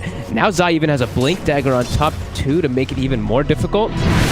This is a difficult moment, these next few ones for OG here. 5k lead and Secret, they definitely want to keep pressing the issue forward here. Nisha with a very strong build in this game. The mech into that Blade Mail, he is not only pretty unkillable, but he can turn around a lot onto OG. It's all onto the shoulders of Sumail for OG. Can he carry this? He's, as we saw, good Battle Fury time. So if he gets the space, the game continues. Mid-one. Got the catch on him. He's got the snowball. We'll try and turn on to Zai. Topson stepping forward as well, but they're all waiting on the high ground. Secret. Puppey punching down mid-one with the help of Matu's Bear. No-Tail force. Again, this whole area of the map, this jungle, just continues to be a death trap for OG. They keep trying to push out and farm around this area, but Secret, they're just killing them out of this area every single time. Yeah, and they're getting just that much more space on the map too. Like Puppey's completely caught back up. He's got an urn on top of Medallion with a shovel. Like he's just chilling back and farming, and Zai is just super active. Look at this. Immediately ports top looking for something. Bottom though, this could be the move that OG needs to kind of inch themselves back into this one. They need Saksa. They actually need to get more involved with just like 3 heroes. They need to be bringing like the Tusk, the Wind Ranger, and the Ember to look to try to set up for these kills rather than just like 2 of them at a time. Because they're lacking some damage too. If this, let's say this Lone Druid gets true form off in some of these situations where they're ganking with just 2, no way they bring him down. Right now it's on cooldown, but they need to be bringing more. They're going to try with the 3 of them. Saxa's not in the smoke though. Kind of opening can they find? I mean, Nisha's showing mid, but as we say, this is not a hero they can go for. They've got to try and find something like Matu. It's Matu. He's got the bear in good position, ready for any sort of movement from the river. But Black Hole immediately. But they're just going to come in it onto Sumail. Make sure there's no chance for the battle trance, and it does the job perfectly. Sumail is gone, so is Saxa. I mean, that's Sumail dead for 70. I mean, you are absolutely that, but it was a perfect commitment from the ults of Secret. Taking the troll out of the game for this long, when he's just picked up his Battle Fury, is going to heavily knock his farm back.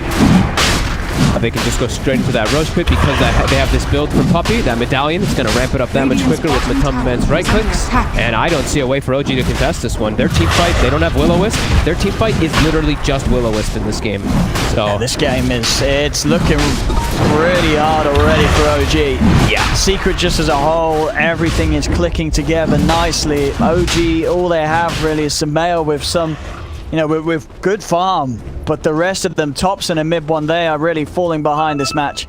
Yeah, and they have the solutions for Troll too. They have Batrider and Necrophos, two of the best heroes versus Troll Warlord in the game. And again, Zai just finding catch after catch. Oh, won't actually drag him in range of the Remnant though. So this time round, won't actually result in a kill. The Will-O-Wisp is down, does manage to pull back Zai a few times. Topson trying to step forward, Matu already the bear, pushing them back. Rooted, trying to use the clumsy net to get out as Topson is coming from above. Pops the slight, jumps over to the side. There's the root, first hit onto Saxa. Followed up with the Astral Step. Saxa's getting burst slow. Malefice on him. He cannot run away from this as he's ticking down to the earth. Can't hide in the trees. Yapsor snipes him with the Remnant. Topson gets the two-man change, but they don't have any follow-up damage to kill him somehow. He's trying to go for Matu on the backline. He's been rooted. They have trapped Matu in the shot. Baldra is getting low. He's trying to run Sumail, attempting to hit with the battle trance. DC trying to keep him off, but they get the kill. Matu is down. Can they get more? OG Topson out of mana. He falls. Nisha, he's cleaning up big time. It's a double kill for the Necrophos. Sumail to go down as well. Midbomb rolls forward. He's trying to find Puppey. Will get it, but Nisha's just still sitting at full HP. Midbomb cannot control Yapsor. They've got to back out the other two of them, OG. Midbomb and Notel cannot fight Nisha. Yapsor wants to get mid one. Can he get the Eagles? Can he get the Remnant? He's unable. Not quite going to have the reach. Nisha cleans up the Necro books. I mean, at the end of the day, it's just Nisha getting more and more gold and farm. The mech, the blade mail, the halberd, 1k gold on top of it. He is just a huge issue for the style of play that OG's trying to do, and they're trying to fight into Secret. They do, you know, they get some big kills there. They do manage to get Matu, but it's just not enough to swing this game around. It's still Secret growing the lead. Too long to kill him too. The mech and then just a little bit of extra heal from Necrophos. It takes too much to kill Matu as Notel is found in the river. Easy kill. Some moves going the way in Yapsor. 3-0-10 on the Void Spirit support this match. He's having an excellent game for sure. And mid one, not really looking too much like a core Tusk in this game now as he's below the net worth of the Wind Ranger. He has queued up the Blink as we kind of expected it to be. I didn't know what other item he could go for. The only thing they're lacking really, they just need a form of initiation. So he will try to go for that one, but Secret now in these last few moments have gained a big lead, and they're going to have Black Hole now available too with Lasso. They're ready to go again. Yeah, they're ready for the fights. I do not care at all if OG comes as Matu. All the space in the world up top. That MKB, it's done. Master Man, it's MKB done on the bear. No more worries for those whirling axes, which could be pretty annoying. Now he can just beat right through them for the most part. OG, I mean, Topson is trying to play aggressive down bottom, cutting the creeps. Oh, attempting to get the Maelstrom on top of the drums. It's like a double benefit. MKB's also versus the Wind Ranger. Forgot about that too. Zai, jump forward. The lasso. Poor old mid-one. Just not having the game this time round. They want more. Yapsor. He's in with the chase. Use both of the steps though. Zai does continue to get the sticky on to Saxa. Link up. Zai chases onward. Clumsy nets down. Matu's bringing in the bear. Veer will manage to disable Saxa long enough to get the kill. Wimrun, as we're seeing, not doing anything right now against the bear with his MKB. 10k lead. OG, they are losing. He has vision. He has vision. Won't be able to get in range for the Black Hole. Had a Remnant out. He's back out to the bottom lane. Topson won't be caught out today. Nisha tried to Reaper Scythe him to set him up for the Black Hole there. Actually, he was just too slow. The animation also Topson saw it, so quickly Remnant's away. Oh, dude, look at Nisha. He's going to have a relic so soon. The farm on this Necrophos is insane. I mean, you said, right, the mid lane matchup, he's going to have a good time. He's just done so much with that great beginning he had in the 1v1. I wish I could actually just get a stat of it where I've seen the Necro versus Ember, that matchup, and what the success of the game is overall. I feel like I always see the Necro, so the game just ends up being in their favor when they get that lane matchup. He just takes over completely. And he doesn't really have that much like magic damage he has to worry about in this game. He can pop his ghost shout so freely. Oh yeah. What, he just gets hit by like Illuminate and a power shot or something. That's the burst damage that he'll have to be worried about. Pretty spectacular game for the Necrophones. Yeah, they're going to really struggle ever killing him. Oh, no, mid one. Oh, what's he doing over here again? Oh no. He's dying. He's trying to compete for the bottom net worth this game. Is under attack. He's fallen behind. Very, very far behind. It's been a rough game for him. After what was their first great 2 minutes of play, or the first sort of 2-3 minutes in the lane, him and Saxa were having a lovely time. Yep. And then Secret happened. And now it's 19-11, 11k advantage. Dire's bottom tower. They really is under only attack. have Sumail. I mean, Thompson, he's nearly got his Maelstrom done, but it just feels like he's just so far behind the counterparts on Secret. It just feels like they're going to be lacking a lot of things inside of the team fights, like not just damage, but the control and everything as well. Is under attack. And yeah, that Radiance for Nisha getting close to being finished. He's level 18 as well. Max level Reaper Scythe. Woo. This is a big old Necrophos. Dire's middle tower is under attack. Look at the way that OG's being, like, it's so rare you see like teams like this. A team like an OG which loves the aggression. They're having to just play completely defensive. They got the grab. They're jumping onto Sumail. Follow up from Yap, so they're going to start playing with him. They're bringing everything in. A Secret no. Sumail's the one they want to kill. He's the one having the good time, but not for much longer. Dragged back by the Remnant into the Fear. No chance to play his way out as he'll fall. Saxa's trying to run. Turns with the Shackle onto Puppy, but Zai and Yaps are hot on the chase. This is all. It's going to be 2 more kills for Secret. This game 3. It's getting bloody. It's getting bloody. It's been bloody. Thompson can't even one-shot the Courier. It flies away. And they're going to go for some siege here, it looks like. Team Secret setting up at the ready. I believe, is that the Desolator? Oh, coming out of the Courier? Yeah, it's Deso for the Bear. Some Basher for the Bear. Oh, the clumsy net. Oh no. Mid 1. Gone again. And look at Matu. Matu's alone and just beating on tier 3. All right. He's just taking the base. Dire's top tower is under attack. Fortification is there. But OG's definitely got some problems this game.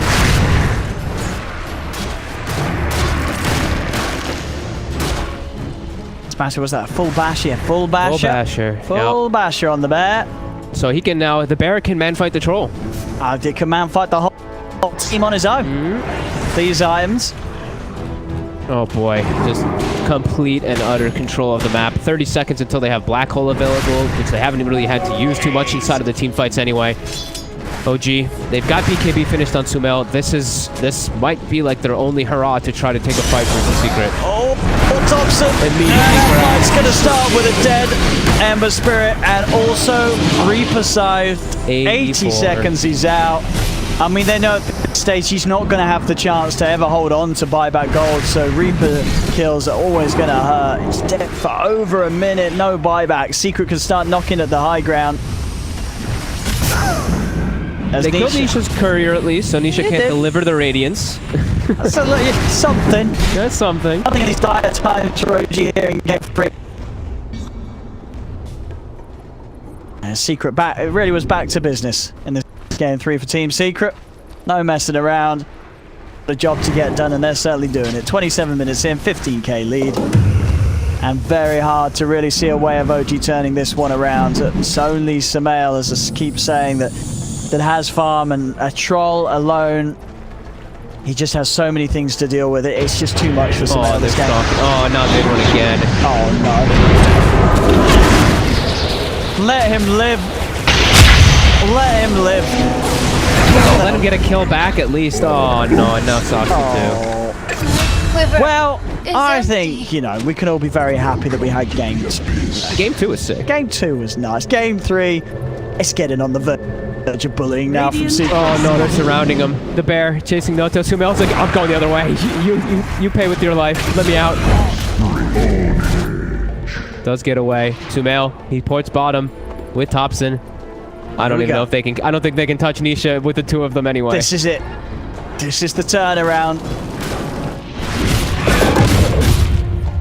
Right, let's look at Zykan. He's got lasso back up. He's ready to go again. Yep. He's pretty much been finding kills every single time the ult's up.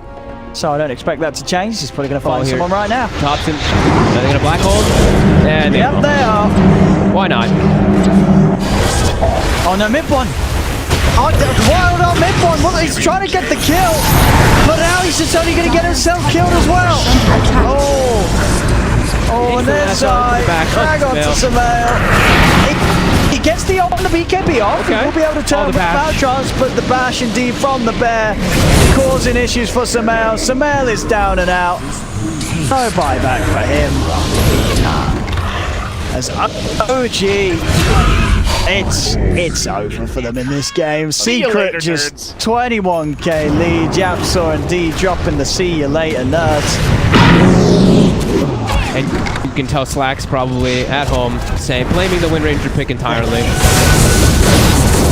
But Secret just with a firm and strong game plan coming together. Dire's middle tower is under attack. And we have tier 3 down. Middle tower has fallen. The bear taking the racks as well. Mid one gives the bear a big old punch, but then the bear turns. It got denied. Nisha denied it. Can't even give them the 300 gold. Actual bullying. And he's got that radiance delivered out to him. He's also got a Ghost Scepter, Nisha. He cannot die. The shackles are connecting, but there's nothing to follow them up. Thompson, he'll be saved briefly by Mid-One, but still dies the Midnight Pulse. Mid-One dead yet. Oh, he's going to live this time. A twist to the story. Mid-One doesn't die this time round. Has fallen. But the 30 minutes, double outpost, easy money. Secret don't even have to back up. They can continue looking for more prey as Zai has Invis Rune, has Lasso. It's going to be Sumail. Out he goes. He does have the BKB in the battle. He gets the chance to pop it, but the push. Oh, Mid-One. They buy him a little bit of time. That gives him time to put the BKB, put the battle trance. Sumail will live a little bit and is actually able to bring down Puppy. Overwatch absolute goes. Sumail, he's getting the kills. That's the second one. It's a double kill for Sumail. But now he's got to run. That's the battle trance down and the BKB. Thompson and Mid-One dead. Shackle from Saxa does lack Zai onto the tree, onto the creep. Zai's able to force out of the base, but there's the Reaper's side. Down onto Saxa. Sumail is going to get beaten and eaten by the bear. They'll force him to the side, but Matu will chase on forward. Zion as well with the clumsy net has the control. Sumail's dead. Buyback from him on the troll. A Secret. They're just going after the kills now. It's a 28k lead. Nisha. Full abyssal on Matu. Middle tower Nisha, he just clicks the Ghost Shroud button and there's no magic damage like we were saying. Now he's got a Ghost Scepter too. Well, they'll spawn him. Shackle as well. Nisha, he's got to be worth about a minute. He's quit if they can kill him. But they can't. They're not killing him. They're not. Or maybe they are. Can they kill him? Ghost Shroud back up again. Nisha's running. If they can kill this man. You can't kill him. Oh, they can't kill him. Oh, there's the Black Hole Puppy. Just finds Sumail on the back. Sumail will back for this. That's a Black Hole dead troll. Jump forward onto Mid-One. As it might be time for bedtime. I think it's bedtime. I think it's bedtime. It's bedtime. GG is called. Secret will win game 3 very, very easily. This series is theirs. They'll take it 2-1. We had some excellent moments along the line. This last game was just an excellent moment for Secret. Not much here at all to be said for OG. They struggled. Their draft just didn't hit it off. They couldn't get the momentum going. Sumail had the farm, but no one else on OG was able to do anything in this match.